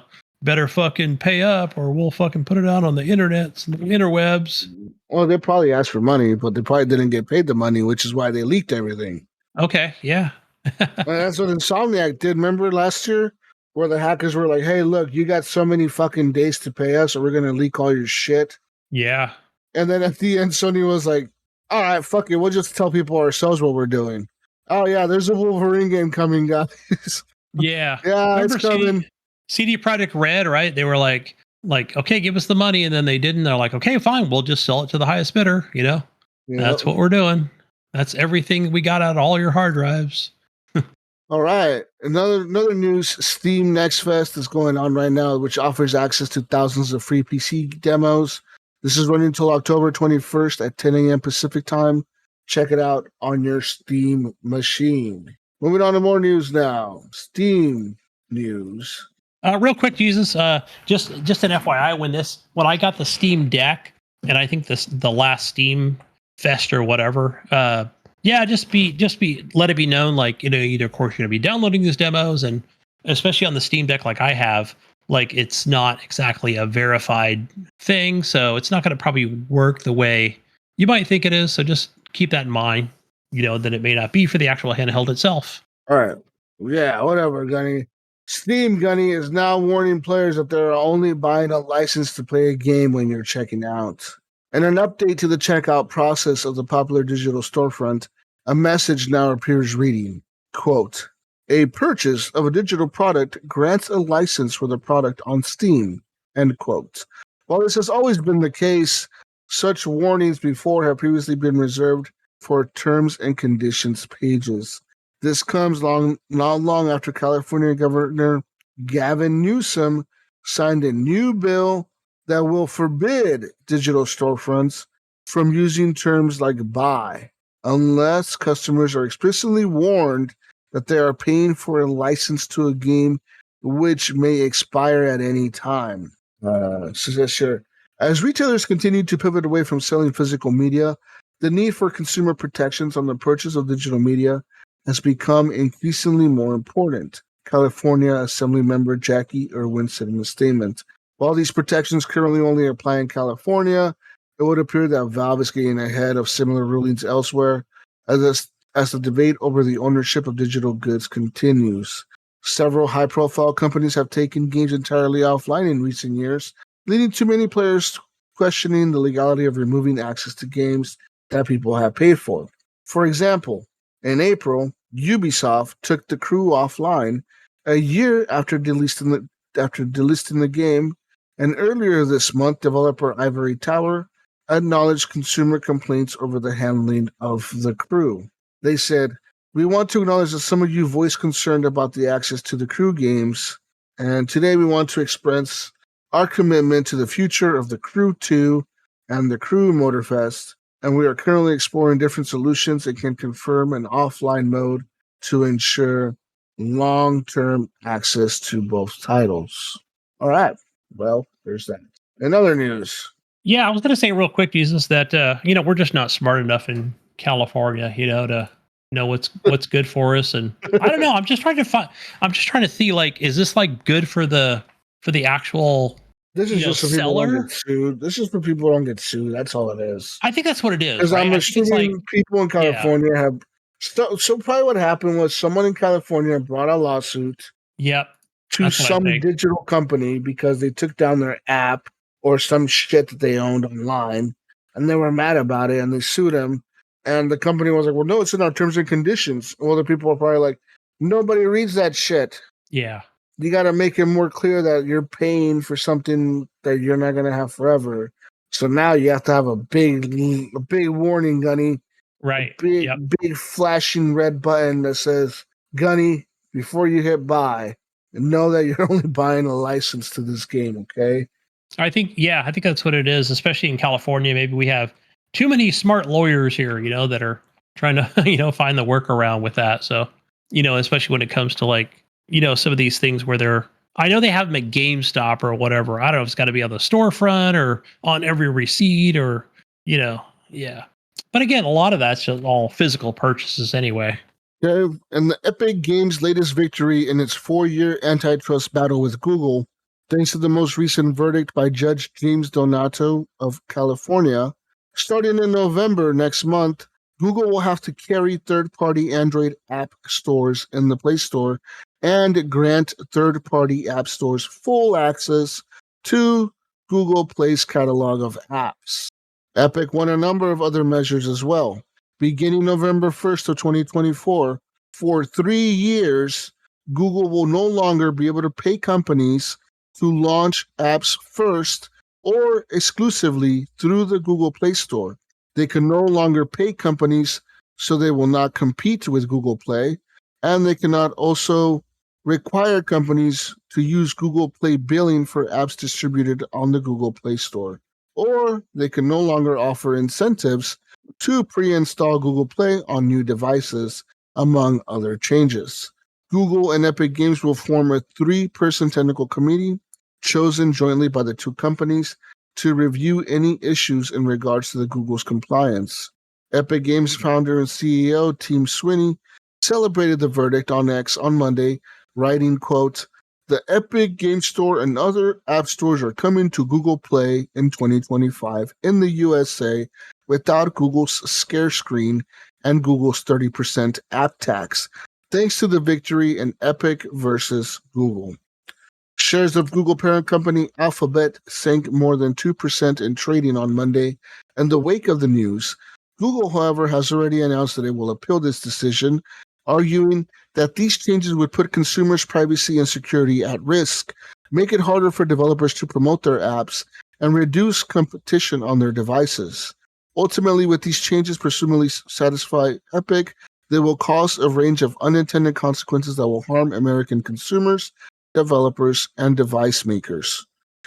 Google originally sued both Google and Apple in August of 2020 after they attempted to get around the storefront's fees by offering a new direct payment system in Fortnite, resulting in the game getting yanked off of both app stores.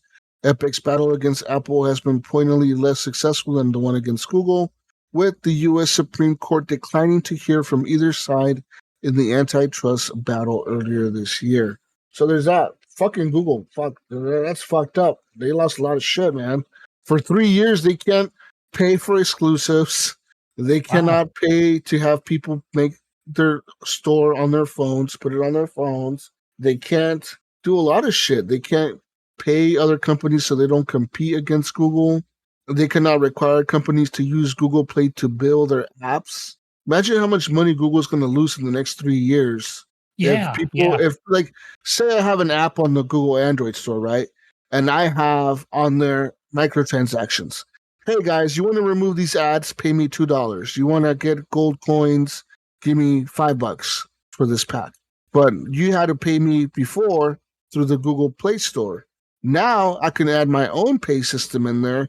Yes. And the payment directly goes to me now. Correct. Through my website or through PayPal or whatever. And when you pay me now, all the money goes to me, and I don't have to pay 30% of that money to Google anymore. That's a lot of money Google's going to lose, dude. That's going to be billions. What? I would think billions, right? Because not 3 years, but maybe 5 years. This says that for 3 years they can't do it. Damn, that's a lot of money. Yeah. But they can no longer, that Google Play billing, they can no longer force people to use Google Play billing. People can have their own storefronts in the App Store. I think that's how Microsoft is going to launch their App Store, their app, which is a store, on Apple and on Google, because these companies lost their shit. That's a lot of money they're losing, dude. Yeah. You know what that means? More expensive phones. Yeah, they're going to have to recoup that somehow, right? For their investors. They're going to their fucking iPhone and the Google phone and the fucking Google watches, all that shit's going to go up. I guarantee it, dude. Because Apple's not going to lose all that money and be like, oh, fuck, no one's going to make money through the App Store anymore. I guess we got to make this money somehow. Everything's going to go up, dude. An iPhone costs $1,500 now for the Pro Max or whatever, the Max one. Right. After this, they're gonna be like $2,000 now, dude. $3,000. Fucking, it's gonna be expensive watch. Yeah.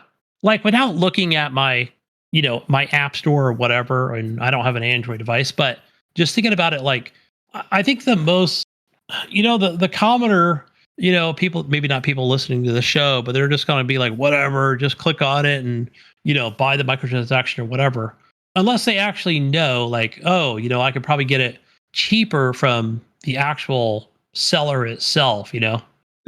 like, because here's the link to the website or whatever it is, kind of like what Tim Sweeney did with Fortnite, like that was pretty much in your face, like, hey, what price do you want to pay, yeah. Yeah. Like, I don't think everybody's going to do it where they're going to be like, hey, look, our price is 2, but Apple's is 5 or whatever, but yeah, I think a lot of, I'm just thinking like going forward, like how's that going to work with, like, some of these people are going to be like, buy it over here for $2, click on this, but don't click on the $5 one, well, it's going to be pretty clear as day to figure it out, Yeah. So be interesting going forward. In All other that Tim news, Sweeney money, man. Yeah, I know. In other news, Konami and FIFA have announced a collaboration which will see the former games rival provide its eFootball game, formerly known as PES, for the FIFA E World Cup esports tournament. As part of this initiative, 2 FIFA E World Cup featuring eFootball are scheduled to take place later this year on mobile and on console. FIFA has been without a proper licensed video game since the split from the longtime partner EA last year, with FIFA 23 being the last EA Sports game to feature FIFA branding on their title. The association has claimed that they're planning to launch a rival game to EA Sports Football Club. However, for the time being, they're now partnering with FIFA's old rival for their esports events. That's right, Gunny. The FIFA E World Cup will begin qualifying today. And it says here, you can go to the Konami website, and apparently the game that they're going to be using is the PES game, the Pro Evolution Soccer. They're going to be using that game to run the FIFA World Cup E, which is the FIFA World Cup online esports competition. Because they're not going to use EA's football club. They just stopped using them. They stopped that partnership last year. So they had to find another game to use, and they're using the PES game or whatever. Yeah, interesting, right? We've talked about this before, and we don't have the inside baseball on a lot of these things where you never know. Like, it could have been like, okay, guys, let's do a 1-year contract, or hey, let's do a 3-year contract, right? Whatever that print says, under lock and key, when it came to, like, FIFA and EA. But damn, something's bad, Jesus, when FIFA or whatever, like, ends their contract with EA, but then doesn't already have a developer lined up for their next game. I know, right? And they're like, Hey, like, what the fuck did we don't EA even do? care. We don't even care. We don't even have another developer. We just don't want you to make our games no more, bitches. Damn, that's pretty bad, right? Like, whatever happens, yeah. Even though you've been making FIFA games since the year 1999 or some shit. Yeah, it's not good, right? Whatever it is, they probably were asking for more money. Games. Yeah. Right, because they were making very good games, right? Well, they were all very good. They all sold very well, but they probably said, you know what, we want 40% or whatever, and FIFA probably said, screw you, we're out of here. We'll go find somebody else. Koji Kobayashi, senior executive officer at Konami, said in a statement, at Konami, we have continued to take on the challenges in the development of football simulation and esports. We are very pleased to be able to contribute to the promotion of eFootball in a new dimension through this collaboration with FIFA E. We would like to express our sincerest gratitude to FIFA for providing us with this opportunity. We can't wait for the FIFA E World Cup to begin, and we look forward to sharing the enthusiasm, excitement, and joy of our players around the world through the FIFA E World Cup. Says here, FIFA's chief business officer, Romy Guy, added, we are incredibly excited to join forces with Konami. This collaboration aligns perfectly with our mission to promote football globally and to provide a platform for players to showcase their skills. We truly believe in an inclusive ecosystem which allows different communities to be a part of the FIFA E competitions. Nice. So there's that. You Nice. go, FIFA. Good luck to all the FIFA E players. Good luck. Another news, Gunny. Call of Duty just isn't what it used to be. Online toxicity in Call of Duty is down, Gunny. Thanks to me. Thanks to a new AI-based tool. Just a few days before the launch of Call of Duty Black Ops 6, Activision has announced its newfound success on moderation of toxicity during online games. Last June, the publisher introduced Toxxx Mod. That sounds insane. Made up. That sounds made up as fuck. We got Toxxx Mod tech. We're going to introduce the Toxxx Mod. Launch the Toxxx Mod. Launch it, Gunny. Go ahead. Launch the Toxxx Mod. Activate it now. We're going live. All right. Start recording and go ahead, Jesus. Go. Start saying shit. The Toxxx Mod is now live. The toxicity is not down in this podcast. Let me tell you that. This is an AI-based tool capable of automatically detecting toxic people like Brink and Mayo and IAMs in multiplayer. That's right. It has led, Gunny, to guess what? A 43% drop of toxicity, with the rate of recidivism falling by 67%. 80% of those who have been warned have not done it again, Gunny. Okay? It is important to know, Gunny, that Toxxx Mod is capable of distinguishing between a friendly joke and a real insult. All right? Bullshit. Listen, Gunny. Fuck you, Gunny. Toxxx Mod's going to take your ass out. Right? I was joking, okay? How did you know I was not serious? Toxxx Mod's going to come in this bitch and take you out. Okay?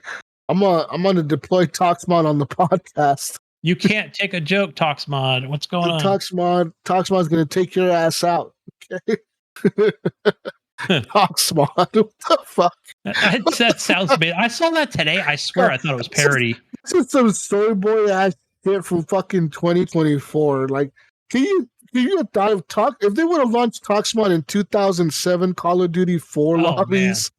That thing would have blown up, dude. That AI would have gotten rogue, and they would have launched like the nukes to like Russia or something, bro. Yeah. It would have gone rogue and launched all the nukes around the world to just destroy the planet. If that shit would have launched play a game? Yeah. If that shit would have launched in COD 4 2007 lobbies, oh my god. Fucking shit would self-destruct. Toxxx Mod would be dead mod because it should not work. Dead mod, yeah. That would not work at all. It would be too fucked up. It'd be traumatized mod is what it'd be doing. It'd be seeking therapy. I know, right? Oh, these kids are too fucked up for me. I can't moderate them. Dude, the lobbies in Call of Duty in 2007, oh my lord. Oh my god!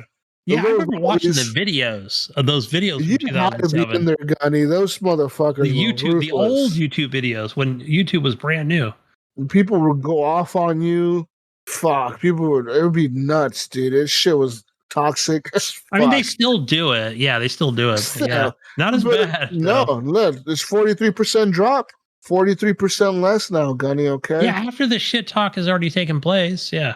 43% drop. Okay. 80% of the people that get warned, Gunny, they don't do it again, Gunny. Listen, you're playing Call of Duty, bro, and you talk some shit. Toxxx Mod's gonna take your ass out, all right? This shit's gonna it's gonna pull you aside after the match and be like, "Hey, Gunny, tongue lashing. Hey, Gunny, I heard you were talking shit to that kid. You better watch it, Gunny. Watch your fucking mouth, right? Watch your fucking mouth, Gunny. I'm gonna go there and fuck you up. I'm gonna call your mom. We have your mom's phone number. I'm sorry, Toxxx Mod. I won't do it again, I promise. Can you imagine some creepy ass robot appearing on your screen? Toxxx Mod activated. Toxxx Mod has detected toxicity. I'm here to take you out, motherfucker. It actually calls you on the phone via Messenger or something, you know? Right? Scares the shit out of you. Can you imagine a 12-year-old kid getting on there talking shit and then getting scared as fuck from Toxxx Mod? Crazy ass Toxxx Mod calls their phone or something. Hey kid, this is Toxxx Mod. And then they're coughing because they're smoking their cigar. This is the Toxxx Mod. I'm gonna take you out, kid. You talking all that shit online. You We little know shit. where you live, child. I know where you sleep, you little fuck. I will fuck you up.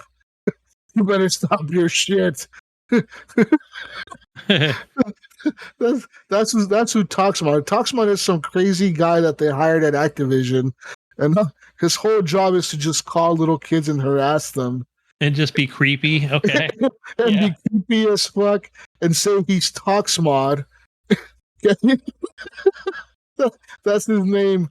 That's what they call him, bro, at Activision. They don't want to go to Toxxx level. He's like down in the basement somewhere. Okay, I'll be wearing a fucking they got him clown down hat in or the something. basement. That would scare me. They got him down the basement, down some dark ass hallway, past the janitor's closets and shit. Chained up to a bed. Okay. They got I'm dark. Toxxx Mod. I'm Toxxx Mod. Hey Toxxx Mod, we have another one. His name is Gunny Chief. Yeah, here's his address, his phone number, mom and dad's phone number, names. Here's his IP address, social security number, his last four of his credit card. Go after him, Toxxx Mod. I got it. Toxxx Mod calls you Gunny. Hey Gunny, you gotta stop talking shit on Call of Duty. And you're like, who the fuck are you? And this is Toxxx Mod. This is Toxxx Mod, Gunny. Hey Gunny, you think I don't know where you live, bitch? Look at your bank statement. I just bought 5 PlayStation Pros. Yeah, I'm Toxxx Mod. I will bankrupt you, bitch. And then That would scare me if you talk like that. And then Gunny's wife calls him, fuck you just bought 5 PlayStation Pros. And who's Toxxx Mod, by the way? Is that a new friend you've got on that Call of Player game? Toxxx Mod sending your wife dirty pictures and shit, harassing her. They're all fucked up. Toxxx Mod don't fuck around, all right? Toxxx Mod, it's gonna come after you, all right? This is the new Call of Duty, all right? This is what Xbox owns, okay? Toxxx Mod. I don't like it, man. It's coming after you, Gunny. Toxxx Mod. Oh fuck. Okay. Ubisoft. All right. Ubisoft is no stranger to takeover whispers. In 2004, EA made a run at the video game publisher, but was ultimately rebuffed. In 2015, Vivendi made an even more serious attempt that took years to diffuse.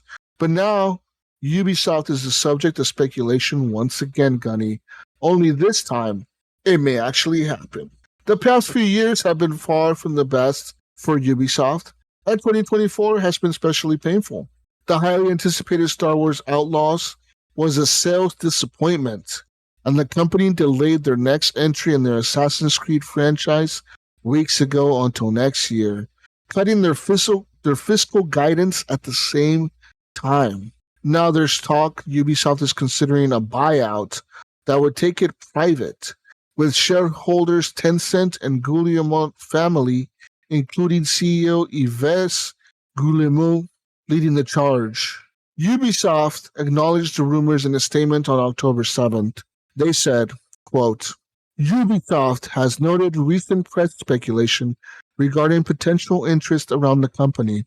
It regularly reviews all its strategic options in the interests of their stakeholders and will inform the market if and when appropriate. End quote. Talk of a Ubisoft takeover started floating long before the guidance was lowered. Rumors have been swirling as far back as May. Back then, the company was 30% off of its 52-week high and trading for less than half of what it did in July of 2018. Since then, Gunny, things haven't improved.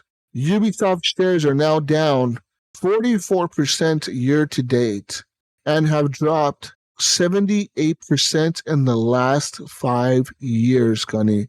If you're a fucking Ubisoft stakeholder, you're pissed off right now, okay?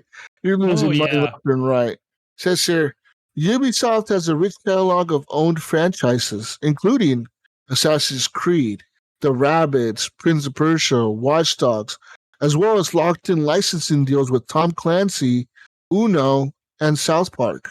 Those have historically made it appealing to suitors, but the company's troubles of late have cast a shadow.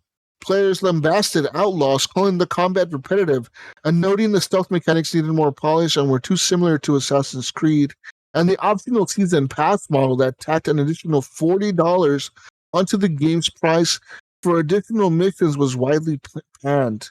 There were also some players who review bombed the game and the upcoming Assassin's Creed Shadows game, claiming a forced DEI narrative.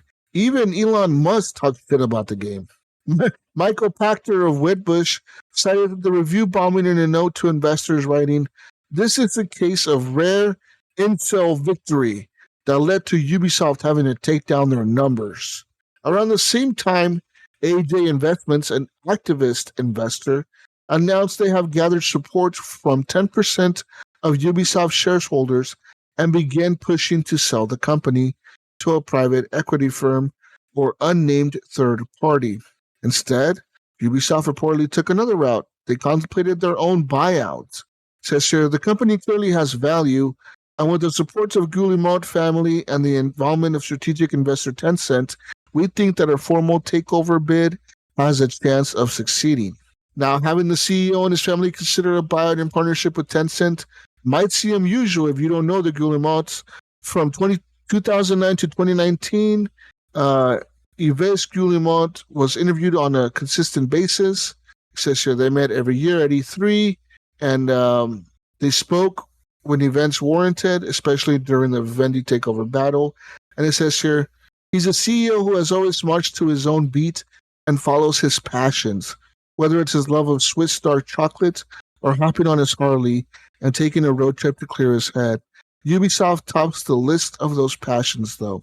15 years ago, as Vivendi bought more shares and held more of the company's voting rights than the Guillemot family, he began hunting for partners, and he ultimately found them in Tencent, which is the massive Chinese gaming company we all know of, Gunny, and the Ontario Teachers' Pension in Canada. Yeah, that's right. Old Ryan's area. Hey. Oh, sorry, eh?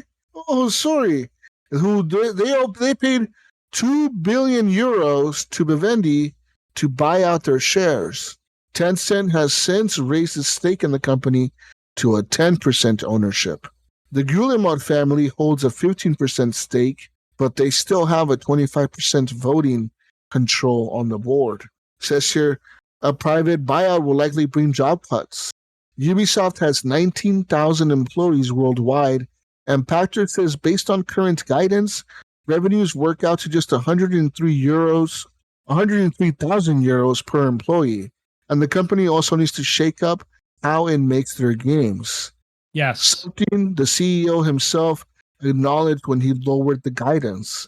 He says, "We acknowledge the need for greater efficiency while delighting players. As a result, the executive committee, under the supervision of the board of directors, is now launching a review aimed at further improving our executions, notably in player-centric approach, and accelerating our strategic path towards a higher performing model to the benefit of our stakeholders and our shareholders." To the bigger question is, though, Gunny, is that going to be enough? Ubisoft has alienated a portion of their player base in recent years and needs to get all these players back. Says you're reading online comments about the company might make it appear that that's impossible. But if the video game industry there's something true in the video game industry, is that it only takes one really good game to make people forget boycotts and missteps.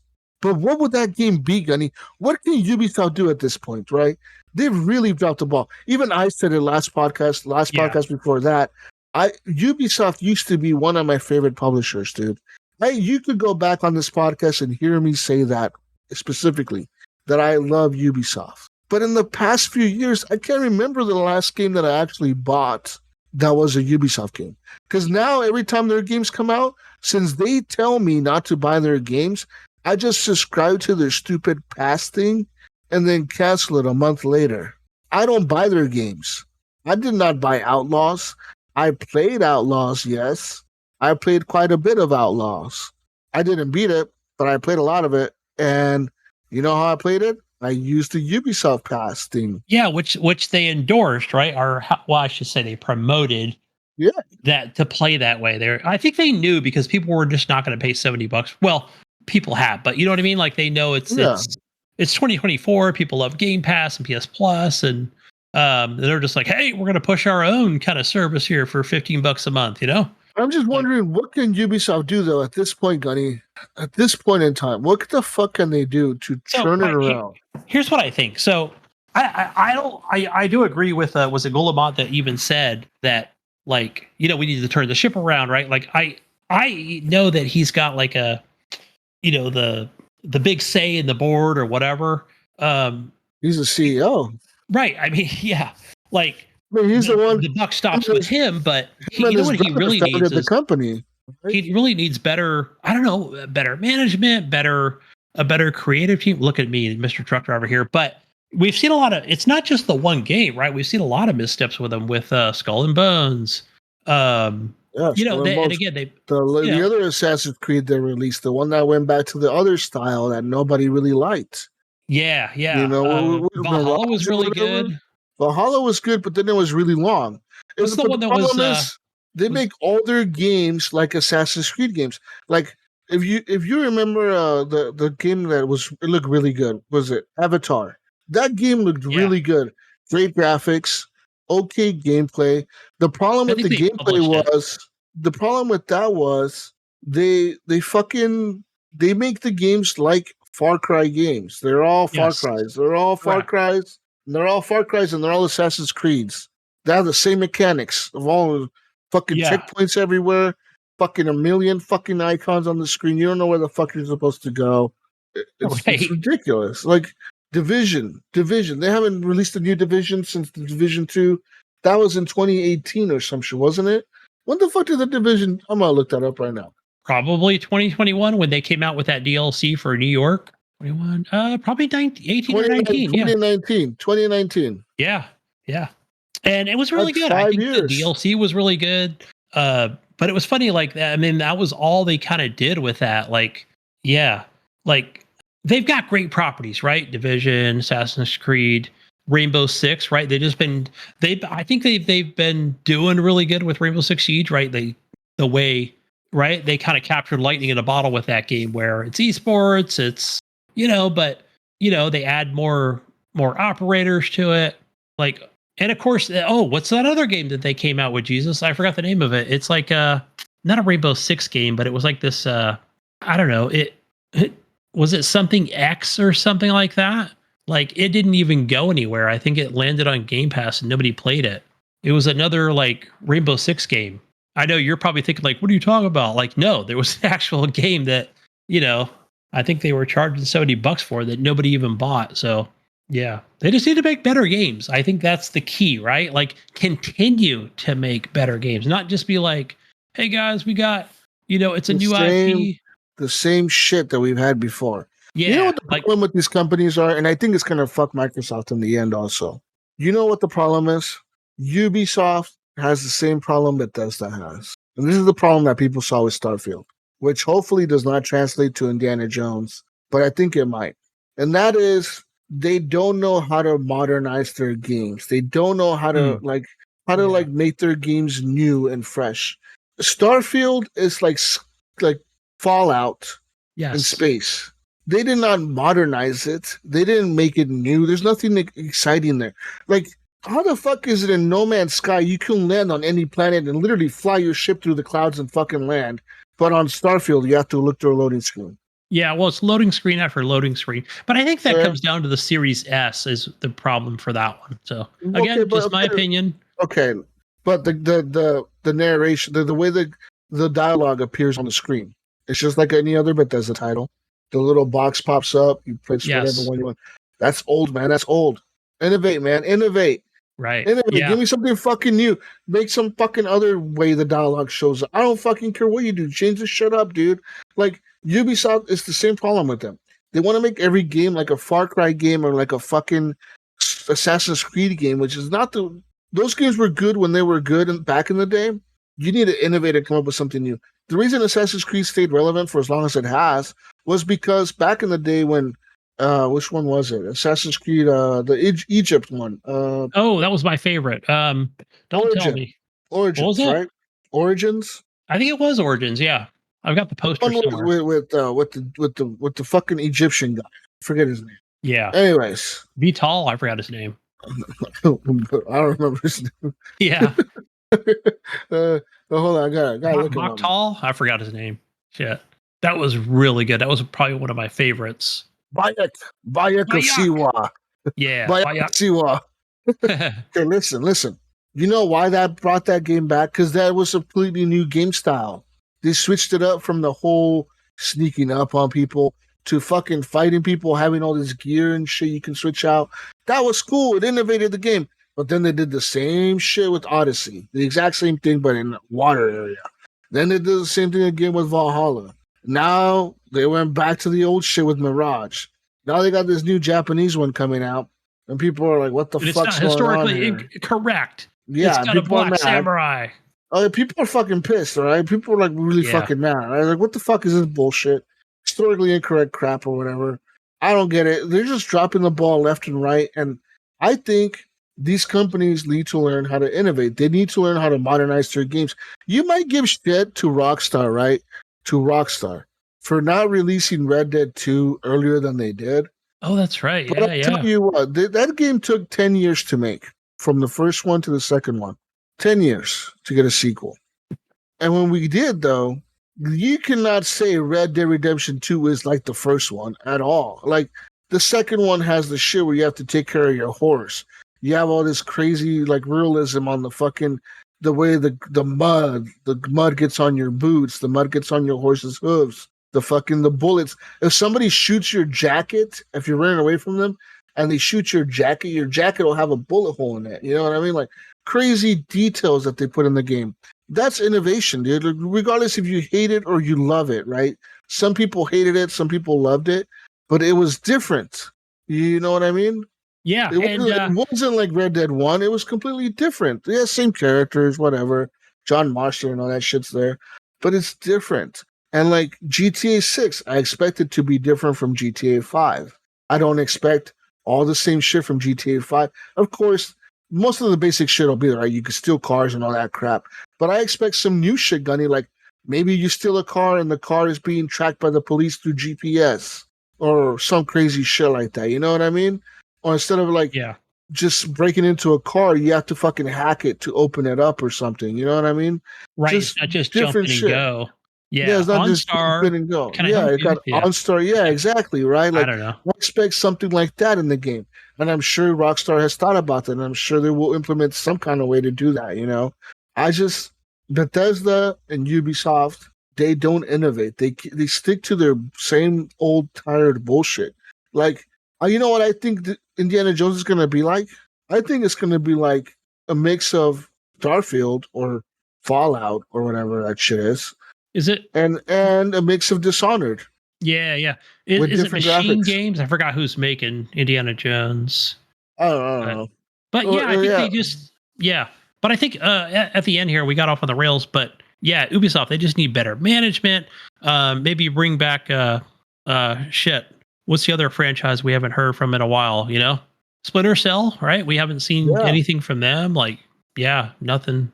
So bring that shit back, you know, in a big way.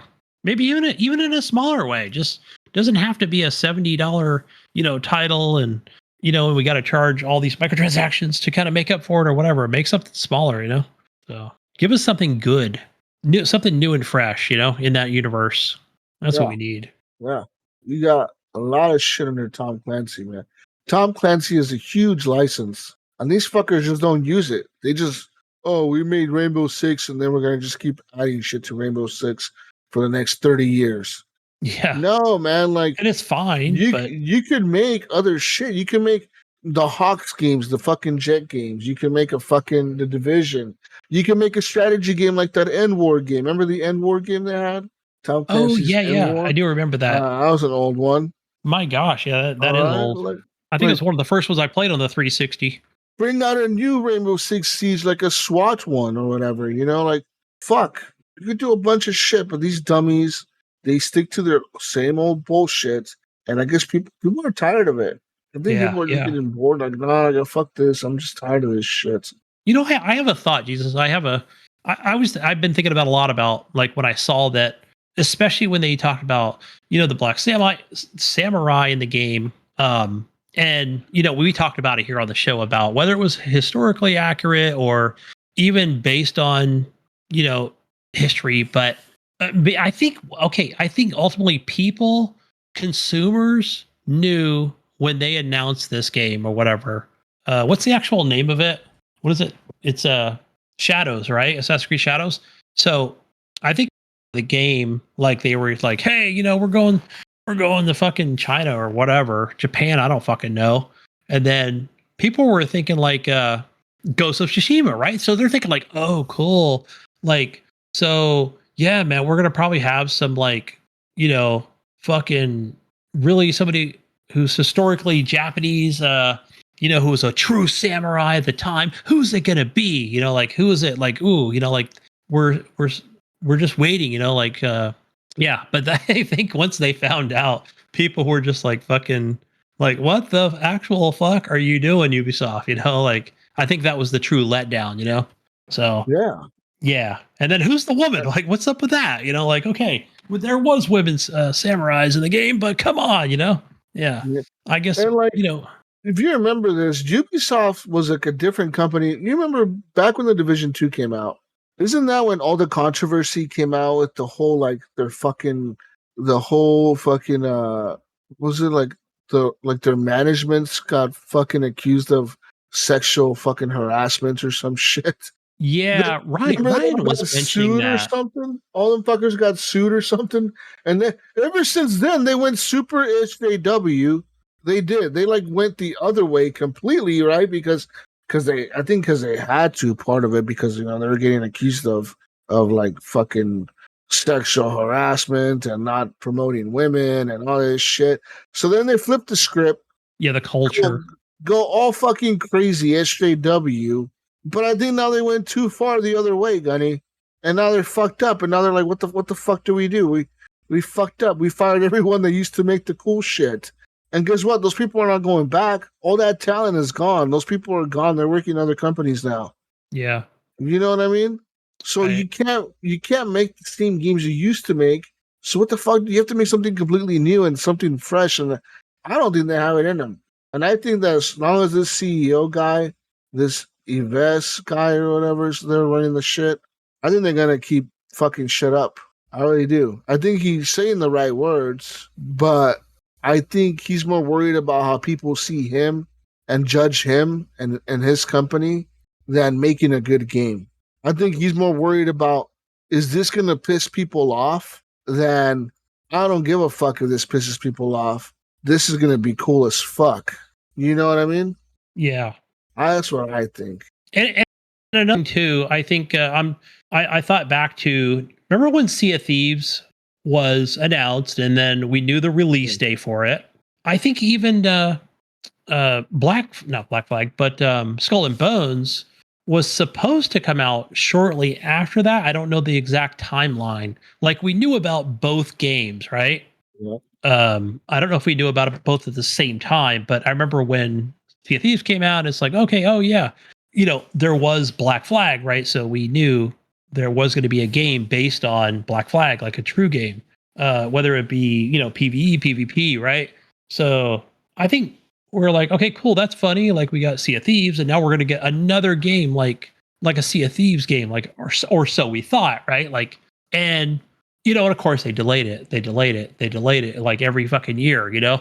So I think like, I don't know, if they would have just released the damn game, assuming it was ready or at least put it out in some kind of early access. And of course, hindsight's 2020, right? I'm just looking at it like, why did they wait so damn long? Maybe it wasn't ready and they just were, just starting to work on it. Like, I don't know. I don't think they should do that and say, you know what, we got this game, but you got to wait 4 years for it, like, I don't know, just come out with a damn game if you feel confident about it, like, don't give me piecemeal every 6 months on something that's not even close to being ready, but I think it would have been a different story, Jesus, if that would have came out around the Sea of Thieves time, Yeah, I think the market would have fit. There would have been enough room for both games. So because that's when they got announced, right? Like around Sea of Thieves release. Yeah, it was either before, right around the same exact time, I believe. Yeah. And that's why it was hyped. It was like, oh shit, this looks cool as fuck. A new pirate game? Fuck yeah, I want a new pirate Yeah, game. we love Black Flag, right? We've Yeah. yeah, that's a badass game. So why not? Yeah, now it's like, these fucking, now they don't know what the fuck. It's like every game, right? Like, think of Far Cry. They perfected Far Cry. Far Cry 3 was perfection. And that's good, right? Because Far Cry 4 was a good game. Far Cry 5 was a good game. And they know how to make a Far Cry game. They know how to do it. It's a really good series. Problem is, Gunny, they're making all their other games like Far Cry games, which makes, when they announce the next Far Cry, whatever the fuck they do, the next Far Cry 6 or whatever, people are going to be like, who cares? Because I've already played this in that fucking Avatar game, and I played this in that fucking Star Wars game, and I'm playing this in the Assassin's Creed game. It's just, they need to know what the fuck they're doing. I think, like I said, I think the CEO and his family and his brother, because it's the CEO and his brother who founded the company. Yeah. I think both of them are more worried about how their rich friends and society views them than what their company is putting out. Right. They'd rather appease the masses by saying, oh, we support LGBTQFXTR, X-T-Rex, and fuck everything else. And yeah, we're good. We're good because we do that. We're good people. Yeah, dude, but you could be good people and put a cool military game out. You know? Who's that gonna hurt, man? You know what I mean? Yeah. Like, I don't get it. All this anti-manly shit around the You got to be world. inclusive, though, man. These days, though, you got to Whatever, appeal dude. to the masses. Inclusive of what, dude? I don't give a fuck. Fuck inclusiveness. All right? Fuck that shit. Fuck inclusiveness. Fuck that shit. I get it, right? It's good, dude. No one should be ashamed of their sexuality. But that's on you, bro. To be shoved down everybody's throat all the time is not cool. You know what I mean? Yeah. And yeah, I just don't see it, man. I just see like fucking everything's gone that way. Everything's gone to where these companies are willing to sacrifice all their player base and all that fucking money and whatever the fuck just to appease certain people, and they lose focus on what they should be doing is making a good game. Just fucking make a good game. No one gives a fuck, dude. I don't care if the main character is a fucking robot that's asexual or whatever the fuck. What if You they're know? pansexual? I don't even know what these things are, by the way. I don't I'd give have a to fuck Google if them. it's Toxxx Mod sexual, okay? Whoa. Shit. Another one I got to Google. Damn. Okay? I don't care. That's a new one. It just came out today. It's Toxxx Mod sexual. Okay? Oh, right. Talks about schedule. Yeah. Yeah. Yeah. All right, listen. That's me, actually. That's how I describe myself. That's how I identify. So you identify yourself? Okay. Mod sexual, yes. Yeah, okay. I That's your was sexual. I was transaxle, but now Now you're trans Toxxx Mod sexual.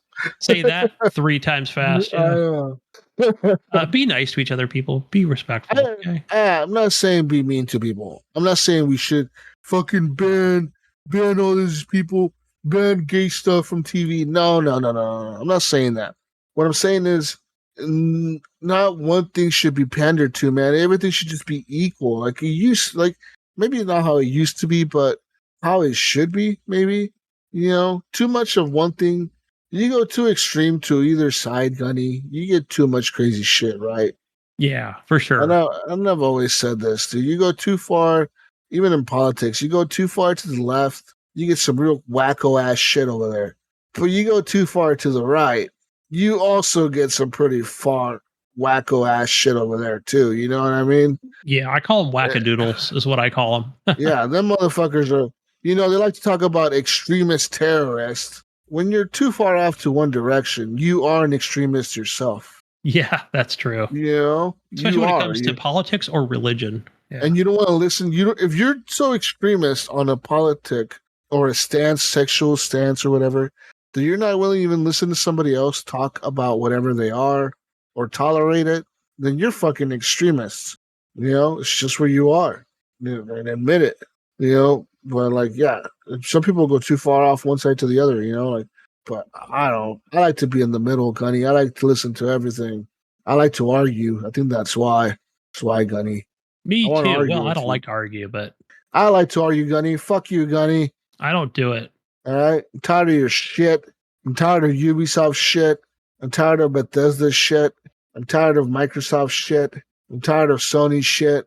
Steam is cool. I Steam is like cool. Steam. I like it. I've been here for a while, but now I'm, more Steam, because now, I've got a rig that actually run a lot more games. I don't really own any AAA games, but eventually I will, and make some better purchases on there. And yeah, So we'll see what happens with Ubisoft. They might get bought out, Gunny. They might not. I don't know. I don't know what And would one, change. Really, just my final thought on it. Fine, whatever. If he wants to do the buyout, what does that change? Nothing, right? well, they don't have It to. doesn't change anything for the consumer. I don't think it does either. I guess the one thing that it does change is they don't have to answer to shareholders, Yeah. but they still have to answer to whoever the fuck bought them out. So if Tencent buys them out, then we're gonna get some Chinese shit in our games, some Chinese spyware. Yeah, what are they putting there? I have, and then the cool thing about Tencent is they never do full buyouts, right? I think the only thing they own fully is I can't think, Riot Games, right? Is the only one. Everything else they're 50% and everything. I think that's smart. That is smart, the way to do They that. don't lose all their money. They don't lose all their money if the shit goes under. Yeah, right. And they don't have to make decisions or anything, right? At least I don't think they do. Profit. They just cash checks. Yeah, they just keep the money keeps rolling in. That's and how every they look once at in it. a while, when they want to put their spyware in something, they just say, "Hey, put this spyware in your game," and the company's like, "Well, you own 49% of us, so okay," and they do it. Now we were going to ban TikTok, but now we're going to ban Tencent, and no more buying up my land in America, my farmland. Damn you! You want to know what's being bought though for sure right now, Gunny? PS5 Bitcoin? Pros. Yay! PS5 Pro is now the best-selling console, Gunny, on Amazon in multiple countries, including, Gunny, the United States. Despite their high price point of $700, which has been a target of criticism, the console seems to be captivating the interest of gamers, with pre-orders rising fast. Several Amazon listings show the PS5 Pro leading sales charts in countries like the US. It says here, the console's popularity might seem surprising considering the backlash over the price and missing features, such as a vertical stand. That's not included in the box. However, the improved tech specs, including the ability to run games at high resolution and more consistent 60 FPS, seems to have considered or convinced many buyers to purchase it. Let me give you the top countries where the game is the best-selling console right now, Gunny. USA. Yeah, USA. USA. America. Fuck Hell yeah! United Kingdom, Germany, Italy, Japan, France, and Spain. All right. With this being the hottest thing on the market, right? It's it's the leading console out there, and I think next to the Switch. But I was listening to a podcast today. They were talking about this $700 price tag, and so what's the PlayStation 6 going to be? Probably at least, again, I think $699, right, at the minimum, or $799. Just like the Pro is.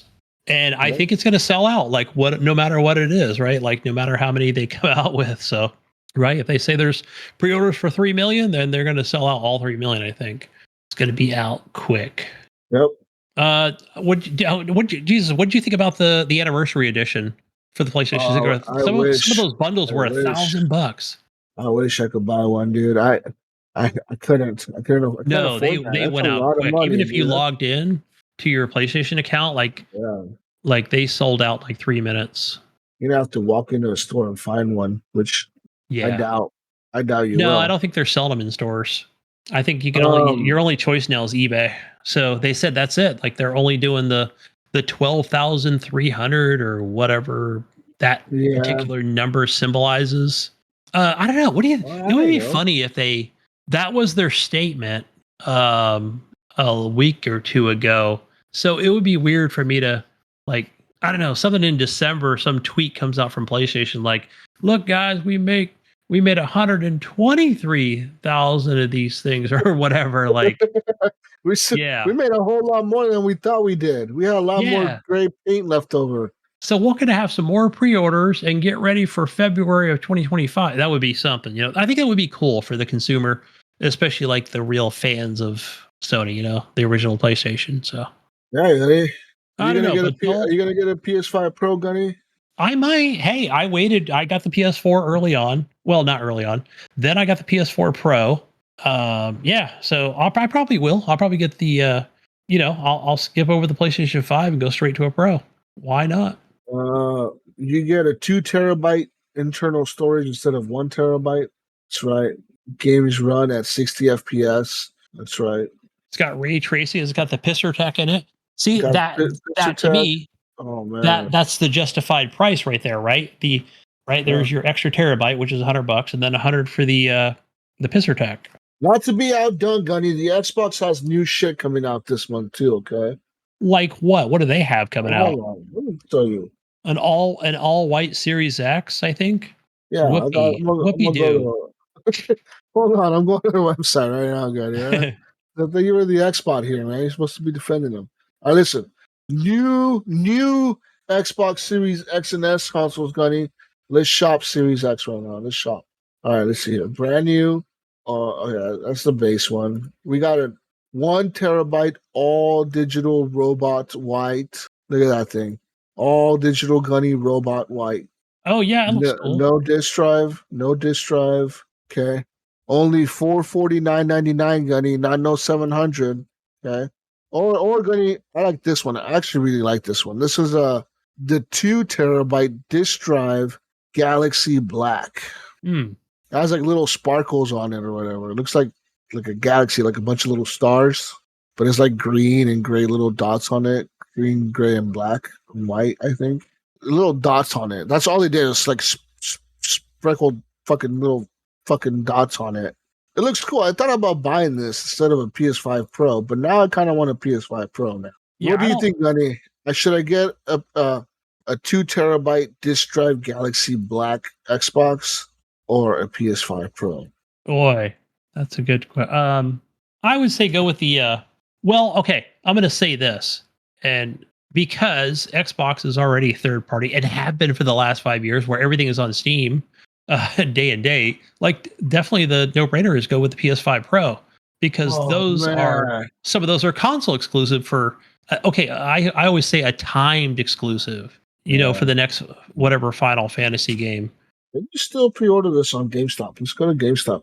So if you go to GameStop right now, Gunny, you can let's see if you can pre-order stuff. Or Ratchet or whatever game that that's going to be announced next. Which we don't know yet, right? But I'm telling you, it will be a console timed exclusive, right? It won't be on Steam. It won't be on Xbox. You can still pre-order this, dude, on GameStop.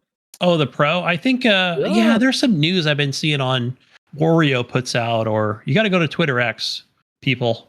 Kind of get the up to the second news, right? On all those things, console and pre-orders. Oh, that pisser tech. Oh, dude, look at that. Yeah, see, just if you went with a regular PS5. See, you being the little steamer because Mayo's the big steamer. Like you're gonna be like, I'm not gonna get that game because it's only 30, right? Which not every game, right? Most of PlayStation games are all 60 FPS. For the AAAs and first party titles. Right. I think they even did say. Now I will say they did say with the PS5 Pro that there will be enhancements, right, for games. So there might be games that are 30. Correct me if I'm wrong, people listening, but it will get like the pisser tech, right, which is the ray tracing. So there will be visual enhancements for the game, even though if it's a game that's like, hey, we can't get this working in 60, it runs great at 30. I don't know, maybe that's a third party thing. All right, using pisser tech. Okay, listen, with the power of the PS5 Pro console, compatible games can be played at 60 FPS or up to 120 FPS. With ray tracing and AI-enhanced 4K resolution using pisser, all at the same time on your 4K TV, Gunny. That's right. Next level online wireless connectivity, Gunny. PS5 Pro supports enhanced wireless internet capabilities with more usable bandwidth to increase the transfer speeds with IEEE 802.11be and your compatible router, Gunny, which means you can experience reduced latency and boosted stability when playing online. I don't even know what half of that shit means, It sounds but good though. sounds fucking cool, right? Now listen, Gunny. The PS5 Pro console can play over 8,500, Gunny, PS4 games. With the PS5 Pro version of the Game Boost feature, you can enjoy faster and smoother frame rates in some of the PS4 and PS5 consoles' greatest games. That's right. Got that 2 That's terabyte of storage, Aren't Gunny. they increasing the memory on the PS5 Pro? Well, I forget increasing what they're. the terabyte of storage, yeah, but I don't know about the RAM. I thought the RAM was going up because I thought, okay, that's kind of cool that if they figured out a way. I know I'd have to look into more research on just how that they did that, right? Like how all these games can just be. It's not an emulation, right? Like these are actual PlayStation 5 games, right? Just enhanced. So that's cool if they can just get them to all kind of come over quickly and get these visual enhancements. But again, I guess they did it with last gen, right? Where we had our Xbox Ones and PS4s and went to their pro versions of 4K. So, but of course, there wasn't like an FPS boost in that situation. So, where I guess this one's different, right? So that tells me that it's a memory boost, right? Or a CPU boost. I don't know. Maybe it's a toggle thing that they can, Man. turn on and off, I guess, for certain games. Okay, do you think now that the Pro is coming out for the PS5 that we'll see better performing games on the Xbox Series X because developers are going to be working on the PS5 Pro, right? The developers are going to be making games for it. Do you think that they're going to also at the same time because they're using better hardware on the PS5 Pro, they're going to be able to port those games over to the Xbox and hopefully utilize more power of the Xbox Series X? Damn, that's a good question. I So wonder, when you like, look at when you look at games like you know, when they're first released, right? Like Starfield, Redfall. Well, Redfall was Red Fail, but you know how when they come out and they're just like, but especially with Starfield, like, okay, we knew that game was coming out at 30. It was announced at EA, or whatever, fucking not EA. What am I thinking of? Fucking, it doesn't even exist anymore. Summer of Games or whatever. And, of course, 30 FPS is the way to go, right? That's how we're going to do these things in a couple of years when this game actually releases. But I already fucking knew. I was already yelling from the fucking bleachers at the top going, it will be 60. It will be, right? They just can't. These games are just not finished, right? They still need to continue to work on them. I don't know if that was the case in Cyberpunk or not, but I used Starfield and a couple others. But yeah, like I know they're going to get the damn thing to 60, but yeah. they only released that shit when it's only 30. So, that, I'd say that, like, it's hard to say, like, yeah, I don't know. Like, I think they're still going to keep coming out at 30, especially with their first party titles. And I think that's, again, I think it's a contributing factor to the Series S, right? Where, that one's got less memory. So therefore, it's probably harder. But I can't say the same for like a Call of Duty game, right? That one's always going to be 60 FPS no matter what. You can run that shit on a toaster at 60 FPS or probably higher if you let them. It probably does run at 120 on a PS5 Pro. So yeah, yeah, it'll be interesting. I think it'll be cool just to hear from the developers going forward when they're talking about in the future about, hey, so we got this game, it's going to be on the PS5 Pro Enhanced or the Pro, and yeah, we could not get that thing to perform just as well on a Series X, the most powerful console, like because due to its architecture or whatever. So yeah, well, we'll really see if that S is kind of holding things back, So, and remember, I've talked about it here, Jesus, when I've talked about the difference, right? We've talked about the differences between the two consoles, but keep in mind, Jesus, you're paying the same exact price, right? For the S and the X version, right? I think that's that's the crux of that, right? Like, why would I same price, Should I be paying less? I don't know. Just my opinion. Right. I don't know. We'll see what happens with this console. With this thing being $700, Bunny, I think the PS6 is going to be $800. Yeah, I think it will be the $7.99. I think that's they I kind of think set the new so. standard. I think I the next think, Xbox will be $7.99. yeah. I know people are out there like, don't I say that. I don't know. no, I I'm know. just thinking like, Being dead fucking serious.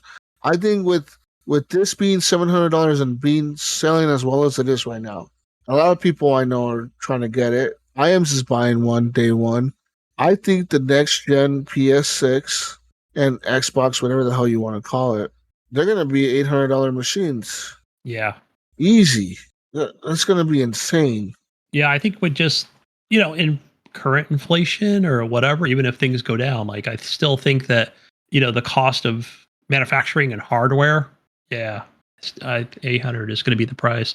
The only difference I would say is if I think Microsoft's going to see how they're going to see how Call of Duty goes on Game Yeah. Pass, right? Whether it's with well, especially with the console, right? Like to see how well that sells and or how many Game Pass subscriptions they get. I think they're going to base that on the fact that, hey, are we making a Xbox Series Y, or are we going to do like what Nintendo did after their Wii U failed? Are we going to go with a console hybrid handheld? Instead, Yeah. right? Like it's going to be. I hate to use that word hybrid, right? I just say it's a fucking handheld. It's really what it is. But I get it. It's got a dock. My Steam Deck's got a dock, guys. But okay, it's not a hybrid console, right? Like it's still a handheld. So yeah, right now I think they're just so tight-lipped, right? Like Sarah Bond, yeah, Phil Spencer, like they're not saying much at all, right? When it comes to just that we're making the best tech ever out there in the future, and yeah, everybody needs to get excited for it. So, but we don't know what it is, right?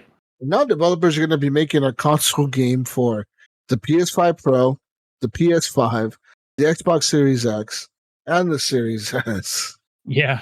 Oh fuck! It would suck to be a developer. Right? Yeah. Like, okay, we got to make one Uh, for 4 different systems here. and then the Switch, even if you want to put it on the Switch. Yeah, or the ROG Ally. I don't know. That just run on Windows or what? I don't. Yeah, what the fuck? Because hopefully the PS5 doesn't start having the same issues that the Series S has been having. You know what I mean? Yeah. Where we see games on the Xbox Series X that run really good, and then Series S doesn't get the game, or they get it delayed because the Series S was running like shit. Hopefully, we don't start seeing that with the PS5. Oh, right. Versus Oh, 5 versus Pro. GTA 6 is now delayed till 2026 because we have to make it for the PS5 Pro, and fucking shit fucked us up, and now we made it it's too powerful for the PS5, so we gotta dumb it down a little bit to make it run on the regular PS5, and then we gotta make it run on the Xbox Series X, and then we gotta make it run on the Series S. Yeah. Like fuck, dude. I hope they just start doing that. Fuck. Okay, I'm sure so they want to be see. verified on a Steam Deck, right? They want to be verified day one. Well, I don't think So it'll be we day one, but yeah. no, because it won't come out on PC day one. GTA will come Oh, out that's right. Yeah.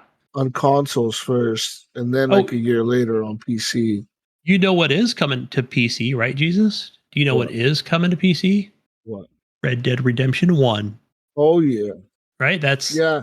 I saw that. Yeah, that's big news actually because yeah. I don't have a um, news article, but I was reading that. I was like, damn, that took forever. it's big news, man. You can okay. Let me.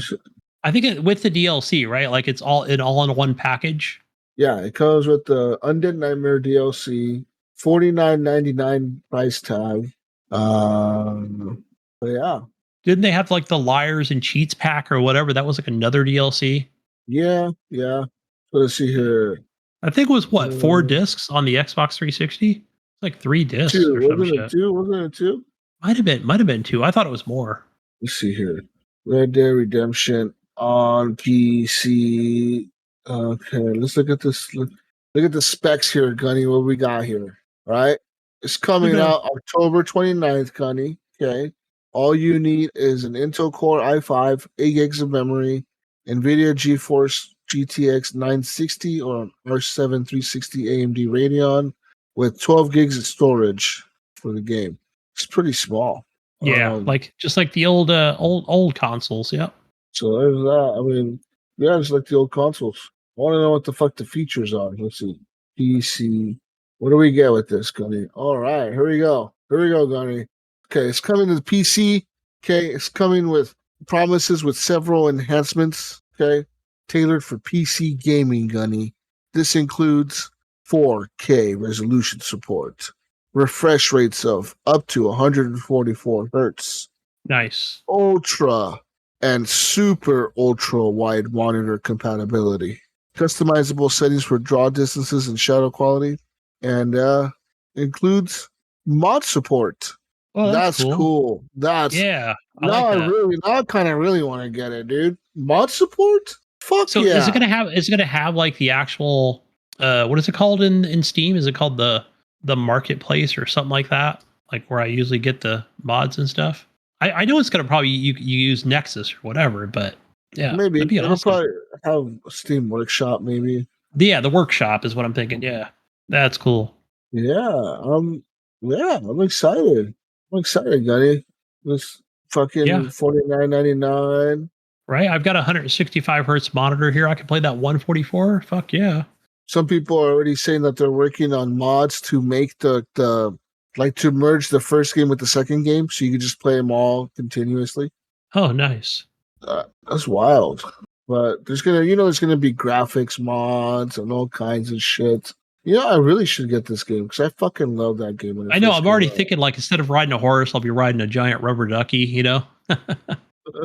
around the fucking desert in New Mexico. That'd be hilarious. Yeah, I mean, that's so cool. Yeah. All right. Well, that's all we have, Gunny. We're done. Yeah. We're tired. We're out of here. Yeah. Where can we find you, Gunny? Go find me over on the Steam machines and over on the Xbox. Gamertag Gunny Chief. One word. All right. Find me hell diving as Jesus Walks a Lot. Find me on everything as Jesus Walks a Lot. Join our Discord. The link is in the show notes. It's the best place to find us. Join our Facebook group. Leave us a review. Share us with your friends and family.